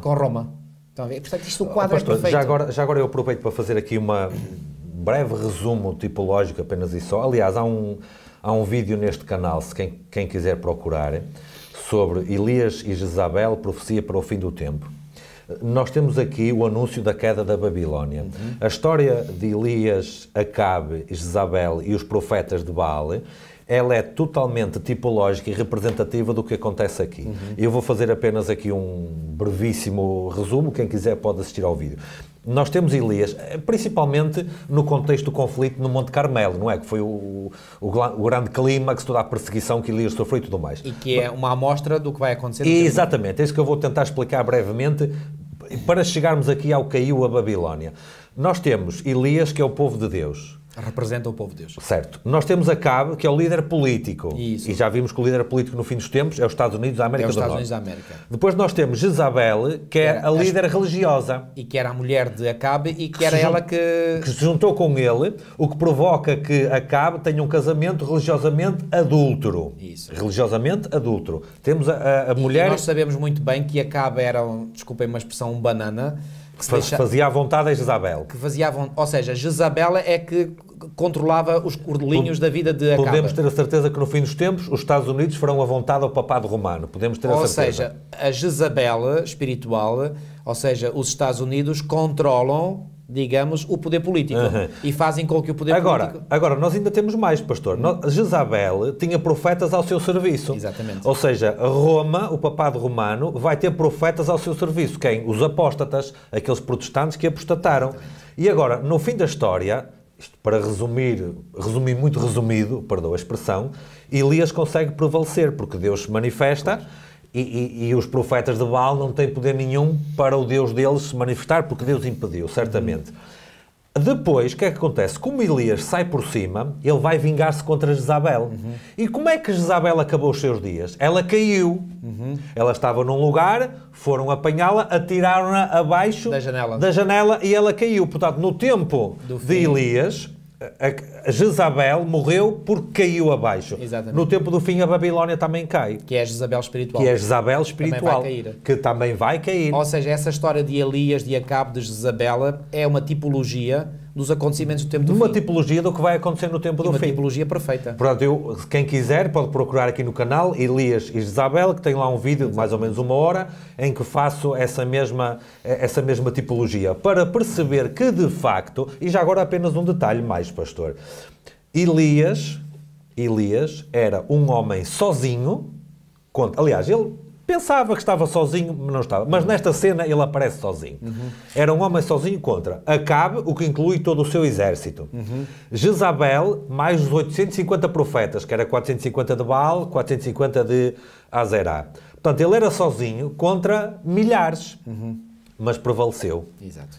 Ou seja, quem está do lado de Deus está em minoria, mas vai prevalecer. Mantendo-se fiel, vai prevalecer. Exatamente. E, portanto, essa imagem do Elias sozinho é muito significativa, porque no tempo do fim o povo de Deus, embora não seja só um indivíduo, portanto, será um grupo de pessoas... Mas será uma grande minoria. E mais, não só será uma grande minoria, mas cada um deles viverá muitas vezes o sentimento de estar sozinho. Tal e qual como Elias teve aquele momento, alguns dizem que foi uma depressão que ele teve, seja lá o que for, ele teve um momento de perturbação, ele teve um momento... Mas ele julgou que estava sozinho, não havia mais ninguém. Teve um momento de luta. Isto para dizer o quê? Todos nós podemos ter as nossas dificuldades hoje em dia. E no tempo do fim, o povo de Deus, cada um individualmente vai pensar, eu estou sozinho. Com certeza. E o Senhor vai dizer, vai lembrar, olha... Aquilo que eu disse a Elias no passado continua válido nos nossos dias. Tu não estás sozinho. Há mais 7.000 que não dobraram os seus joelhos a Baal. Pastor, e logo ou seja, haverá mais 7.000, entre aspas, número simbólico, que não dobrarão os joelhos a Babilónia. No tempo logo a seguir a Elias veio outro grande profeta, que era Eliseu, e há aquele episódio que o funcionário, o servo dele, estava muito preocupado, E o Eliseu disse, Senhor, abre os olhos para ele ver que nós estamos super protegidos aqui à volta. Portanto, os nossos olhos espirituais, que não os físicos, que se abram para percebermos. Eu gosto muito de uma frase de Ellen White, onde ela diz que no tempo do fim, quando os ímpios se quiserem lançar sobre a presa, que é o povo de Deus, portanto, haverá anjos magníficos em poder, é a expressão que ela usa, nunca mais me esqueci desta expressão, anjos magníficos em poder, que se interpõem entre o povo de Deus, por um lado, e os ímpios. Ou seja, e ela diz, imagina o povo de Deus aqui, e os ímpios vêm aqui contra o povo de Deus. Os anjos de Deus põem-se aqui. E ela diz, é impossível atravessar a barreira composta pelos magníficos anjos em poder. Ou seja, mas os anjos não serão vistos pelo povo de Deus. Também Balaão não viu o anjo que se interpôs e não conseguiu passar por ele também. Exatamente. Mas nós podemos saber que os anjos lá estão pela fé. Claro. Porque nos é dada essa promessa, essa certeza. E, portanto, o povo de Deus será protegido. E não deixe, esta imagem ainda não está completa, porque ela diz que os anjos de Satanás vêm atrás dos ímpios. Ou seja, os anjos do mal põem os ímpios à frente, ou seja, mandam os ímpios para a frente como carne para canhão. Mas os anjos de Deus não se põem atrás do povo de Deus, põem-se à frente a defender. Isto é uma imagem fantástica. Ou seja, até aí se vê que Satanás ele é cobarde. Ou seja, ele não se põe à frente dos seus para os defender. Ele até se põe atrás, ou seja, defende-se com os seus. Não, Cristo assume a dianteira e põe-se à frente do seu povo para os proteger e defender. Nós podemos ver isso na seguinte tipologia, pastor. Quando foi o confronto no Carmelo, Elias apareceu. Apareceram os 850 profetas. Até apareceu Acabe, mas Isabel ficou cá atrás escondidinha. Ela não apareceu. Portanto, podemos ver aqui, tipologicamente, podemos ver que Roma é muito insidiosa nas suas estratégias. Parece que quer que toda a gente lhe faça à vontade. Depois fica lá atrás, muito quietinha, como se não fosse nada com ela. Eu há bocadinho disse que Babilónia é uma coligação de 3 poderes. Identificámos esses 3 poderes. Aliás, aqui na lição de quarta, 6 de março, diz aqui, a Babilónia do tempo do fim é uma união de falsos sistemas religiosos que inclui o catolicismo romano e o protestantismo apóstata. Eles pôr-se-ão ao serviço de Satanás contra o povo de Deus. Esta união religiosa apóstata manifestará a arrogância da antiga Babilónia, terá as mesmas características da antiga Babilónia, exaltando-se a si mesma acima de Deus e procurando tomar o seu lugar, ou seja, o lugar de Deus neste mundo. A mensagem do segundo anjo adverte o povo de Deus de que este ímpio sistema vai afastar-se cada vez mais da verdade, em consequência da sua rejeição da luz da mensagem do Evangelho para o tempo do fim. A queda de Babilónia completar-se-á quando a união da Igreja com o mundo se consumar em toda a cristandade. Certo. Agora, embora Babilónia seja esta tal união de falsos sistemas, quem encabeçará esta tríplice aliança, esta tríplice junção, é Roma. Ou seja, Roma será a cabeça desta Babilónia. Ou seja, Roma não é Babilónia. Ou seja, Babilónia não é equivalente a Roma. Babilónia contém Roma. Mas Babilónia contém, para além de Roma, o protestantismo apóstata e também o paganismo e o espiritismo, etc. Tudo. Só quem é a cabeça desse grande sistema é Roma. Roma papal. É Roma. Pastor, versículo 9, temos a mensagem do terceiro anjo. Portanto, 14:9 diz: E seguiu-os o terceiro anjo, dizendo com grande voz: Se alguém adorar a besta e a sua imagem, e receber o sinal na sua testa ou na sua mão, também este beberá do vinho da ira de Deus, que se deitou não misturado, no cálice da sua ira, e será atormentado com fogo e enxofre, diante dos santos anjos e diante do Cordeiro. Isto há um sério aviso aqui, pastor. Nós já vimos que há aqui 2 poderes em luta, certo? Há o Deus Criador, por um lado, e há a grande Babilónia, comandada pela besta, a primeira da Apocalipse 13, que nós vimos. E há aqui um aviso muito sério contra quem quiser, quem ceder, não reconhecer o verdadeiro Deus e preferir ficar do lado da besta. Não há alternativa a partir daqui. Não há outra opção a partir daqui. E este é o terceiro e último apelo. Costuma-se dizer às vezes a terceira é de vez. Portanto, aqui será mesmo de vez. Portanto, a primeira mensagem corresponde, digamos assim, a um primeiro apelo. A segunda mensagem será um segundo apelo para aqueles que não escutaram bem o primeiro apelo, e finalmente vai haver um terceiro apelo para aqueles que eventualmente tenham ignorado as mensagens do primeiro apelo e do segundo apelo. E já faz aqui E depois do terceiro apelo não há mais nenhum. Já faz aqui um pré-anúncio de sentença sobre aqueles que cederem. Ou seja, aqui é mesmo para despertar as consciências. Claro. É uma mensagem mesmo de abanão. Aqui eu chamo isto um eletrochoque mental. Ou seja, isto aqui é mesmo para abanar as consciências e depois deste apelo não há mais nenhum apelo. Eu faz-me lembrar aqueles anúncios que se ouvem nos aeroportos. Atenção, senhores passageiros do voo número tal, com destino... Última chamada. Última chamada. A partir daí... Se não atender, já não entra. Acabou. Portanto, se a pessoa ignorou essa chamada, não chega a tempo, acabou. Pastor, nós já falámos da imagem e do sinal em semanas anteriores, mas há aqui algo que eu gostaria que o pastor comentasse, porque no versículo 10 diz que aqueles que adorarem a besta, porque isto é uma questão de escolha, Deus é tão misericordioso que até deixa as pessoas escolherem. Diz que aqueles que adorarem a besta beberão o vinho da ira de Deus não misturado. Não misturado. O que quer dizer este não misturado? Olha, o autor explica muito bem isso na lição de quinta-feira ao dizer que, portanto, nos tempos antigos, as pessoas muitas vezes diluíam o vinho com água para reduzir o seu poder embriagante. Mas o vinho da ira de Deus é descrito como não misturado, akratu. O vinho não misturado, não diluído, representa o derramamento da ira de Deus na sua máxima intensidade, sem misericórdia. Ou seja, pastor, a ira de Deus vem nua e crua com toda a sua intensidade. Não, vem concentrada, não vem diluída. Esgotando-se todos os apelos de misericórdia, exatamente. Não resta alternativa a Deus. Não resta alternativa. Por exemplo, mais uma vez, sirvo-me aqui de uma época do passado, pois Jesus disse, assim como foi nos dias de Noé, assim será nos dias da vinda do Filho do Homem. Nos dias de Noé, a misericórdia de Deus estava disponível para os antediluvianos até ao momento em que a porta da arca se fechou. Depois já não abriu mais. A partir do momento em que se fechou, acabou. E depois, quando começou a vir o dilúvio, bem que eles foram lá, bateram, gritaram, etc. Bom, pastor, receberam a ira de Deus sem misericórdia. Até a própria Ellen White diz que, inclusive, Satanás temeu pela sua existência diante daquela catástrofe. Exatamente. E, portanto, se no fim dos tempos vai ser a consumação de todas as destruições, nem quero imaginar. É tão importante que nós hoje tenhamos a certeza de que nós estamos a aceitar a verdade divina, a plena verdade divina, e não deixemos que as nossas mentes se deixem embriagar por este vinho. Que vinho é este? É o vinho das falsas ideias, falsos conceitos, das falsas doutrinas. Ou seja, é um sistema... Repare, o vinho até pode ser aparentemente bonito. Olha, eu vou falar aqui de uma experiência que eu vivi. Eu tinha os meus 13 anos, era aluno do 7º ano numa escola secundária e houve uma visita de estudo da minha turma a uma empresa de vinhos. Isto foi no distrito de Setúbal, onde eu passei parte da minha adolescência, e então fomos visitar uma fábrica, portanto, de vinhos em Azeitão. E no final, eu até depois mais tarde comecei a pensar, no final dessa visita havia lá uma sala e em cima de uma mesa havia uma série de taças com um vinho rosé. E essas taças era para oferecer aos alunos. Bom, éramos uma turma de adolescentes de 12, 13, 14 anos, sei lá, acho que não havia colega nenhum que tivesse 15 anos, portanto andámos ali todos nos 13, 14 anos. E eu me perguntei, repara, oferecer bebida alcoólica a adolescentes de 13, 14 anos é quase como que a incitá-los a isso. Bom, mas o que é certo é que quando eu olhei para ali, eu vi algo tão reluzente, tão lindo, vinho rosé, quer dizer, não é bem encarnado, é assim um tom que não é, está ali entre o rosa e o vermelho, pronto, uma cor bonita. E eu olhei para aquilo e eu pensei, eu vou provar. Eu nunca tinha provado vinho até ali.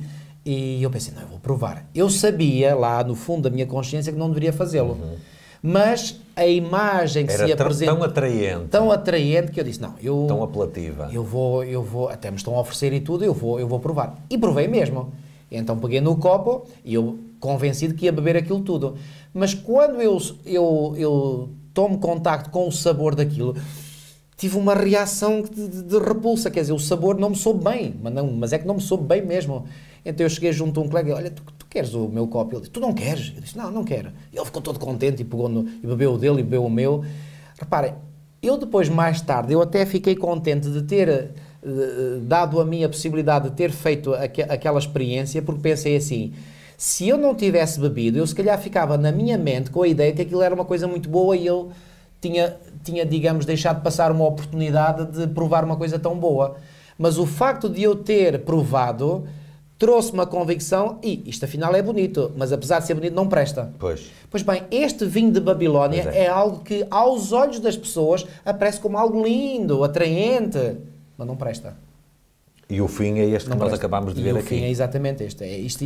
Isto não é vinho, isto é fel amargoso, claro, cheio de veneno, não é?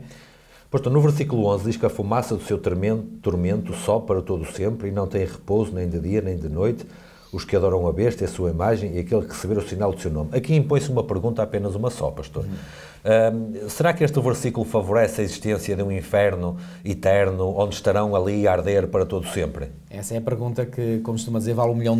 Porque aqui diz que só para todo sempre, quer dizer que nunca mais te vai apagar, ou não? Se tu não tivesses feito a pergunta, eu próprio iria introduzir este assunto. Pois bem, há um texto, repare, eu podia aqui dar uma explicação muito mais profunda, mas o tempo não o permite. Mas há um texto em Isaías 33:14 que, por assim dizer, explica completamente este assunto. Reparem, em Isaías, no capítulo 33, então, e no versículo 14, diz assim: os pecadores em Sião se assombram, o tremor se apodera dos ímpios. Estamos aqui a falar dos ímpios. E eles perguntam: quem dentre nós habitará com o fogo devorador? Quem dentre nós habitará com chamas eternas? Então, reparem, quando fala aqui, portanto, que a fumaça do seu tormento sobe, aqui a minha versão até diz, pelos séculos dos séculos. Sim. Eu gosto mais da forma como a tua versão traduz, que é para todo o sempre, não é? Ora bem, para todo o sempre na Bíblia tem o significado de enquanto durar. Por exemplo, no primeiro livro de Samuel, e já vou explicar melhor este texto de Apocalipse, de Isaías 33 que acabei de ler.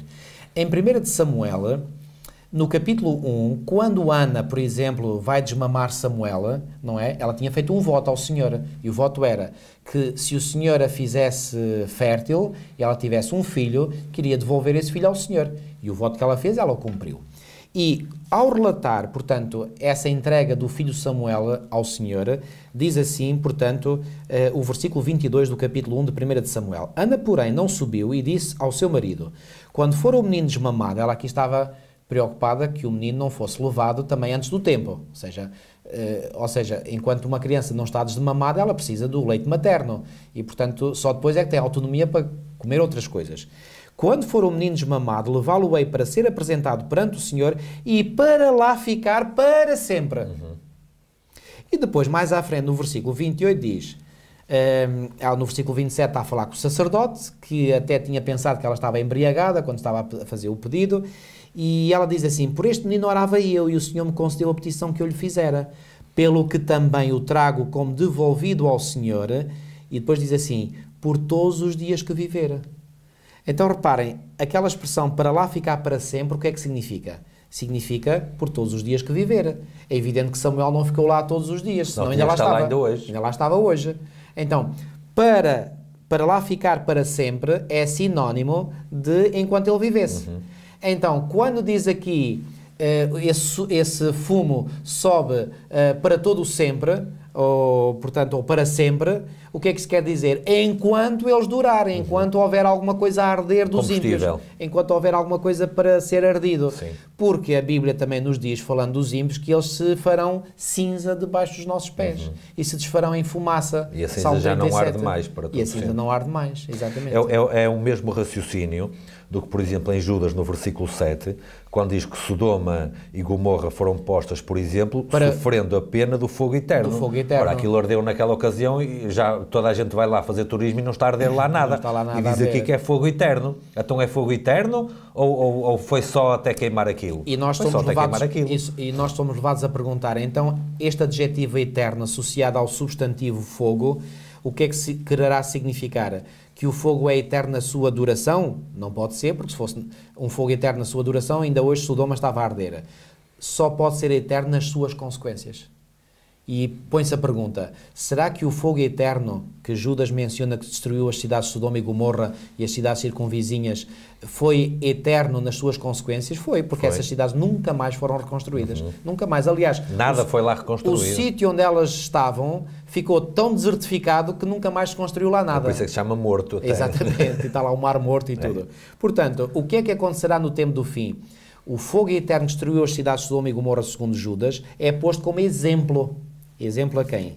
Se nós lemos com atenção o que diz Judas 7, como Sodoma e Gomorra e as cidades circunvizinhas, que havendo-se entregado à prostituição como aqueles, seguindo após outra, são postas para exemplo do fogo eterno. Então o que é que isso significa? Mais uma vez, Jesus disse, assim como foi nos dias de Ló, assim será nos dias da vinda do Filho do Homem. Como é que as cidades de Sodoma e Gomorra e outras cidades foram destruídas no tempo de Ló? Com fogo e enxofre. E foram destruídas, foram reduzidas a cinzas. Aliás, há um texto aqui em 2 de Pedro, capítulo 2 e versículo 6, diz assim, e reduzindo a cinzas as cidades de Sodoma e Gomorra, ordenou-as à ruína completa, tendo-as posto como exemplo a quantos venham a viver impiamente. Então, se o fogo destruiu as cidades de Sodoma e Gomorra, é um exemplo do fogo que vai destruir os ímpios, então como é que será esse fogo que vai destruir os ímpios? Um fogo que os vai destruir da mesma forma como o fogo destruiu as cidades de Sodoma e Gomorra. E como é que o fogo destruiu as cidades de Sodoma e Gomorra? Reduzindo-as a cinzas. E como é que os ímpios vão ser destruídos? Salmo 37. Salmo 37 diz claramente isto. Salmo 37 e no versículo, creio que é o versículo 20, só confirmar, exatamente. Os ímpios, no entanto, perecerão, Salmo 37, 20, e os inimigos do Senhor serão como o viço das pastagens, serão aniquilados, só que a palavra aniquilado já diz tudo, ou seja, desaparecerão, serão aniquilados e se desfarão em fumaça. O que é que sobra dos ímpios? Fumaça e cinzas. Eu pergunto, como já disse, a cinza dá para arder? Não. Porque a cinza é o resultado de tudo aquilo que foi ardido. E eu gostaria de confirmar isso, pastor, que mesmo lá no fim do Apocalipse, quando fala da última destruição de todo o pecado e pecadores, diz assim, Apocalipse 20, 10. E o diabo que os enganava foi lançado no lago de fogo e de enxofre, onde estão a besta e o falso profeta. Não importa agora, trataremos isso à frente. E depois assim... E de dia e de noite serão atormentados para todo o sempre. Lá está, a mesma explicação. Para todo o sempre, ou seja, até existirem. Agora veja bem, pastor, no versículo 14 diz assim, e a morte e o inferno foram lançados no lago de fogo. Esta é a segunda morte. O lago de fogo. Então, exatamente. Se há uma segunda morte, não há nada a partir da morte. Acabou. Acabou. Então, se esta é a segunda morte, se o lago de fogo é a segunda morte e a morte definitiva... Então, se é a segunda morte, não podem ficar a arder para todo o sempre. Exatamente. Ou seja, o para todo o sempre quer dizer o quê? Nunca mais existem para todo o sempre. Exatamente. Portanto, o castigo eterno é um castigo eterno nas suas consequências. Claro. Ou seja, eles morrerão para nunca mais voltarem a existir. Nunca mais voltarem a existir. Este é o que é o castigo eterno. Agora, qual é o... Não é um castigo eterno na sua duração, claro. É um castigo eterno nas suas consequências. Agora, qual é o contraponto disto? É o versículo 12. E o versículo 12 o que é que diz? Aqui está a paciência dos santos, aqui estão os que guardam os mandamentos de Deus e têm a fé de Jesus. Exatamente. Estes não são lançados então no tal fogo eterno. Ou são lançados no fogo eterno estes? Boa. Naquele texto que eu li há bocadinho, de Isaías 33, e agora vou acabar de explicar, diz lá, aliás, são os próprios ímpios que fazem a pergunta, e eu vou ler mais uma vez, e a pergunta é, portanto, os pecadores em Sião se assombram, ou seja, eles ficam aterrorizados, o tremor se apodera dos ímpios e eles perguntam, são eles os ímpios que perguntam, quem dentre nós ímpios, habitará com o fogo devorador? Quem dentre nós ímpios habitará com chamas eternas? E agora vem a resposta. Mas habitar é diferente de morrer e de ser destruído. Exatamente. Ou seja, o que é que nós temos aqui? E deixa-me ler aqui o versículo 15. Em resposta às perguntas que os próprios ímpios fazem, vem agora a resposta no versículo 15. Estou em Isaías 33. O que anda em justiça e fala o que é reto, o que despreza o ganho de opressão, o que com um gesto de mão recusa aceitar suborno, o que tapa os ouvidos para não ouvir falar de homicídios e fecha os olhos para não ver o mal, este habitará nas alturas. As fortalezas das rochas serão o seu alto refúgio, o seu pão lhe será dado, as suas águas serão certas. O que é uma promessa para o tempo da angústia, como iremos ver depois mais à frente. Então, a resposta às perguntas dos ímpios, quem dentre nós habitará com o fogo devorador? Quem dentre nós habitará com chamas eternas? A resposta vem, só os justos, aqueles que não aceitam suborno, aqueles que andam retamente, esses é que vão habitar. Ou seja, o que é que temos aqui que é muito interessante? Satanás fez aqui uma contrafação e inverteu aqui, digamos, as placas. Ou seja, quem são aqueles que verdadeiramente vão viver com o fogo eterno? Os salvos. Os salvos, por quem é este fogo eterno? Pois bem, já o apóstolo Paulo em Hebreus, e eu vou ler essa passagem, porque isto temos que ir ponto por ponto para deixar isto muito bem explicado. O apóstolo Paulo, na sua epístola aos Hebreus, escreveu isto. Hebreus capítulo 12, versículo 29 diz assim: porque o nosso Deus é fogo consumidor. E onde é que Paulo foi buscar esta ideia? Pois bem, ele foi buscar esta ideia, portanto, no Antigo Testamento e particularmente, e eu tenho aqui esta Bíblia que tem aquelas notas de pé de página, e quem de vós tiver uma Bíblia com notas de pé de página pode descobrir que Paulo aqui está a citar o texto que aparece, portanto, em Deuteronômio, no capítulo 4 e versículo 24. E se formos a Deuteronômio, no capítulo 4 e no versículo 24, lemos assim: porque o Senhor teu Deus é fogo que consome, é Deus geloso. O Deus é o quê? É fogo. E fogo que consome. Mas, em Êxodo 24, 15 a 17... Êxodo 24, 15 a 17, diz assim: depois de Moisés ter vivido a experiência, portanto, de ter subido ao monte Sinai, diz assim: tendo Moisés subido, uma nuvem cobriu o monte, e a glória do Senhor pousou sobre o monte Sinai, e a nuvem o cobriu por 6 dias. Ao 7º dia, do meio da nuvem, chamou o Senhor a Moisés. O aspecto da glória do Senhor era como um fogo consumidor no cimo da montanha aos olhos dos filhos de Israel. Então, por que a Bíblia diz que Deus é um fogo consumidor, ou um fogo que consome? É dito em Deuteronômio, pois Paulo usa essa mesma expressão de Deuteronômio na sua epístola aos Hebreus. Por que é dito que Deus é um fogo consumidor? Porque a glória de Deus é tão forte, tão intensa, tão maravilhosa que parece um fogo. Então, quem é que unicamente vai poder habitar com o fogo eterno? Quem é que vai estar na presença do fogo eterno por toda a eternidade? Por toda a eternidade, e aí estamos a falar temporalmente mesmo. Temporalmente. São os justos e não os ímpios. Então Satanás virou ao contrário e diz que os perdidos é que vão arder para sempre. Ou seja, Satanás vira as coisas ao contrário, como ele fez no Jardim do Éden. Claro, certamente não morrereis. Deus tinha dito, certamente morrereis. E vem ele e disse, certamente não morrereis. Certo. Ou seja, o que é que ele fez? Trocou as placas, ok? Placas entre aspas, estou a usar uma linguagem simbólica. Então Satanás aqui também troca as placas, e o que é que ele diz? Ou seja, a verdade é que aqueles que habitarão com o fogo eterno são os salvos. E ele vai dizer que os ímpios é que habitam no fogo eterno. Olhem como Satanás... Virou ao contrário.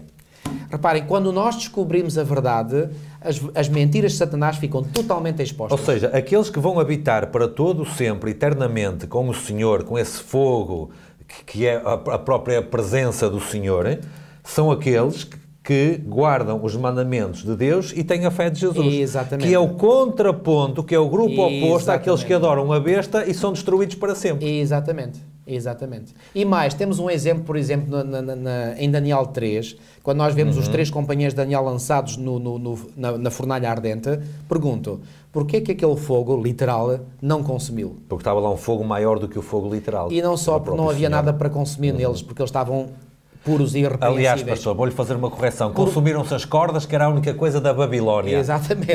O que era deles não foi consumido. Agora o que era da Babilónia foi consumido. O que era de Deus não foi consumido. Exatamente. E Deus apareceu ali no meio deles. Então, quem são aqueles que viverão com o fogo eterno, com as chamas eternas? São os salvos. Porquê? Eles podem aparecer diante da glória de Deus, porque a glória de Deus consome tudo aquilo que é negativo. E daí que seja também dito na Bíblia que é o fogo eterno que consome os ímpios. Ou seja, o fogo eterno da glória de Deus consome os ímpios porque, como há pecado neles, e a glória do Senhor consome o pecado, ao consumir o pecado está neles, eles apanham por tabela. Ou seja, ao mesmo tempo que consome os ímpios, mantém os salvos. Mantém os salvos porque não há nada nos salvos para ser consumido. Claro. Eles foram limpos pelo sangue do Cordeiro. Muito bem. Ó pastor, no versículo 13, tem aqui uma bênção especial que parece que sai assim um bocadinho fora de contexto. Parece. E ouvi uma voz do céu que me dizia, escreve, bem-aventurados os mortos que desde agora morrem no Senhor. Sim, diz o Espírito, para que descansem dos seus trabalhos e as suas obras os seguem. Parece que há aqui uma bênção especial sobre um grupo qualquer, que é aqueles que desde agora morrem no Senhor. Desde agora implica tempo. Desde agora. E este desde agora é um advérbio, uma locução adverbial de tempo que mostra que é desde agora, ou seja, desde que aconteceu algo. Aconteceu algo o quê? A proclamação das 3 mensagens? Exatamente. Ou seja, o que é que nós temos aqui? Nós temos aqui, portanto, a indicação de que aqueles que morreram já aceitando as 3 mensagens angélicas, a esse é dada uma bênção especial. São bem-aventurados aqueles que desde que as 3 mensagens angélicas começaram a ser proclamadas. E efetivamente aqui neste livrinho, portanto, Eventos Finais, na página 234, é fácil de fixar, 234, diz assim, Ellen White. Portanto, 2, 3, 4. Isto é no início mesmo do capítulo 19, que é a volta de Cristo. Diz assim: abrem-se sepulturas e muitos dos que dormem no pó da terra ressuscitarão, uns para a vida eterna e outros para a vergonha e desprezo eterno. Aqui Ellen White cita Daniel 12, 2. Todos os que morreram na fé da mensagem do terceiro anjo, ou seja, se eles morreram na fé da mensagem do terceiro anjo, é porque a ouviram. É porque a ouviram. Mas as mensagens dos três anjos não foram pregadas em todo o tempo da dispensação cristã. Não podemos estar a falar dos discípulos, de Davi... Nem do tempo da Reforma Protestante. Exatamente. Temos de estar só a falar... Final do século... Princípio do século XIX, 1844... À volta de 1844, volta um pouco disso. antes, quando começaram estas mensagens a ser proclamadas. Portanto, só esses, daí para a frente. Até agora, até ao nosso tempo. Até ao nosso tempo. Todos os que morreram na fé da mensagem do terceiro anjo saem do túmulo glorificados, já glorificados, como sairão, aliás, os que participarão da primeira ressurreição geral, para ouvirem o concerto de paz estabelecido por Deus com os que guardam a sua lei, os mesmos que o traspassaram, os que zombaram e escarneceram da agonia de Cristo, e os mais acérrimos inimigos da sua verdade e povo ressuscitam para contemplá-lo em sua glória e ver a honra conferida aos fiéis e obedientes. Então há aqui uma ressurreição especial, mencionada em Daniel 12, 2. Já fizemos referência a isto, a uma pergunta. Sim, quem quiser procurar aqui no canal o que é a ressurreição especial, encontra uma explicação mais detalhada. Exatamente. Para não estar agora a gastar novamente tempo. E, portanto, o que é que acontecerá? Haverá uma ressurreição especial. Nessa ressurreição especial, ao contrário do que acontece nas duas grandes ressurreições gerais, em que há a primeira ressurreição em que só nela ressuscitam justos, e a segunda ressurreição em que só nela participam ímpios, nesta ressurreição especial ressuscitam justos e ímpios. Então, estes justos e ímpios ressuscitam antes da vinda de Cristo e vão contemplar a vinda de Cristo. Então, todos aqueles que aceitaram as três mensagens angélicas, Deus os compensa com uma bênção especial, que é estarem vivos quando Cristo vier. Ou seja, ressuscitam um pouco antes, juntam-se aos 144 mil que estão vivos. E veem Cristo regressar. E desta vez, eu vou-me referir especificamente a 1844. Em 1854 houve um grande desapontamento, porque esperavam que naquela data o Senhor aparecesse. Neste caso não há desapontamento nenhum, porque eles ouvem a data e é a voz de Deus que anuncia, por isso está certa, e aguardam esse dia para verem o Senhor voltar. E vão ver. Portanto, há uma compensação do desapontamento de 1844. Exatamente. Porque agora não há desapontamento, agora há consolação, porque agora vem mesmo. Exatamente. E outro aspecto interessante é que Deus dá... Reparem, por exemplo, às vezes ouço irmãos dizer: eu gostava tanto de estar vivo quando Cristo vier. Irmãos, todos aqueles que hoje viverem, mesmo que venham a morrer, eles vão estar vivos quando Cristo regressar. Até provavelmente alguns dias antes, segundo imaginamos. Portanto, não precisamos estar preocupados se estaremos vivos ou mortos. Podemos ter que passar pela morte. Podemos ter que passar pela morte, mas estaremos vivos quando Cristo regressar. Porque todos os salvos que viveram de 1844 para agora não ressuscitam no dia da volta de Jesus, ressuscitam nesta ressurreição especial. Exatamente. Ellen White, Tiago White, e essa é a bem-aventurança que está registada em Apocalipse 14, por isso é que o anjo disse a Ellen White que ela estaria com os 144 mil, porque ela ressuscita para se juntar a eles. Ressuscitará nessa ressurreição especial e ao ressuscitar juntar-se-á àqueles que estão vivos. Para aguardar o Senhor. Exatamente. Pastor, nos breves minutos que nos faltam, eu gostaria de abordar um bocadinho o versículo 14 ao 20, porque o autor, certamente por falta de espaço, não será por outra razão, na lição de sexta-feira ele menciona brevemente, porque aqui no 14 ao 20 há uma separação. Exatamente. Há dois grupos. O pastor disse há pouco que há dois senhores em luta. E depois no 14 ao 20 há dois grupos. Há um que vai obedecer a um senhor, há outro que vai obedecer ao outro, não é? E repara uma coisa, e aquilo que eu vou agora sublinhar aqui ou enfatizar é crucial para nós entendermos estes dois grupos. Porque em Apocalipse 14, o primeiro grupo é mencionado nos versículos 14 a 16, diz assim... no versículo 15 diz assim: outro anjo saiu do santuário gritando em grande voz para aquele que se achava sentado sobre a nuvem: toma a tua foice e ceifa. Depois diz assim: pois chegou a hora de ceifar. E porquê que chegou a hora de ceifar? Visto que a seara da terra já amadureceu. Claro, quando uma seara está amadurecida, é hora de ceifar, não é? Não vou entrar em detalhes, pastor, mas já caiu a chuva temporã, já caiu a chuva serôdia e o trigo já está bom agora. Exatamente. E agora... na referência ao segundo grupo, que é mencionado nos versículos 17 a 20, diz assim no versículo 18: saiu ainda do altar outro anjo, ou seja, esse outro anjo, portanto, é Aliás, no versículo 15 já fala também de outro anjo, portanto são mensagens de origem divina.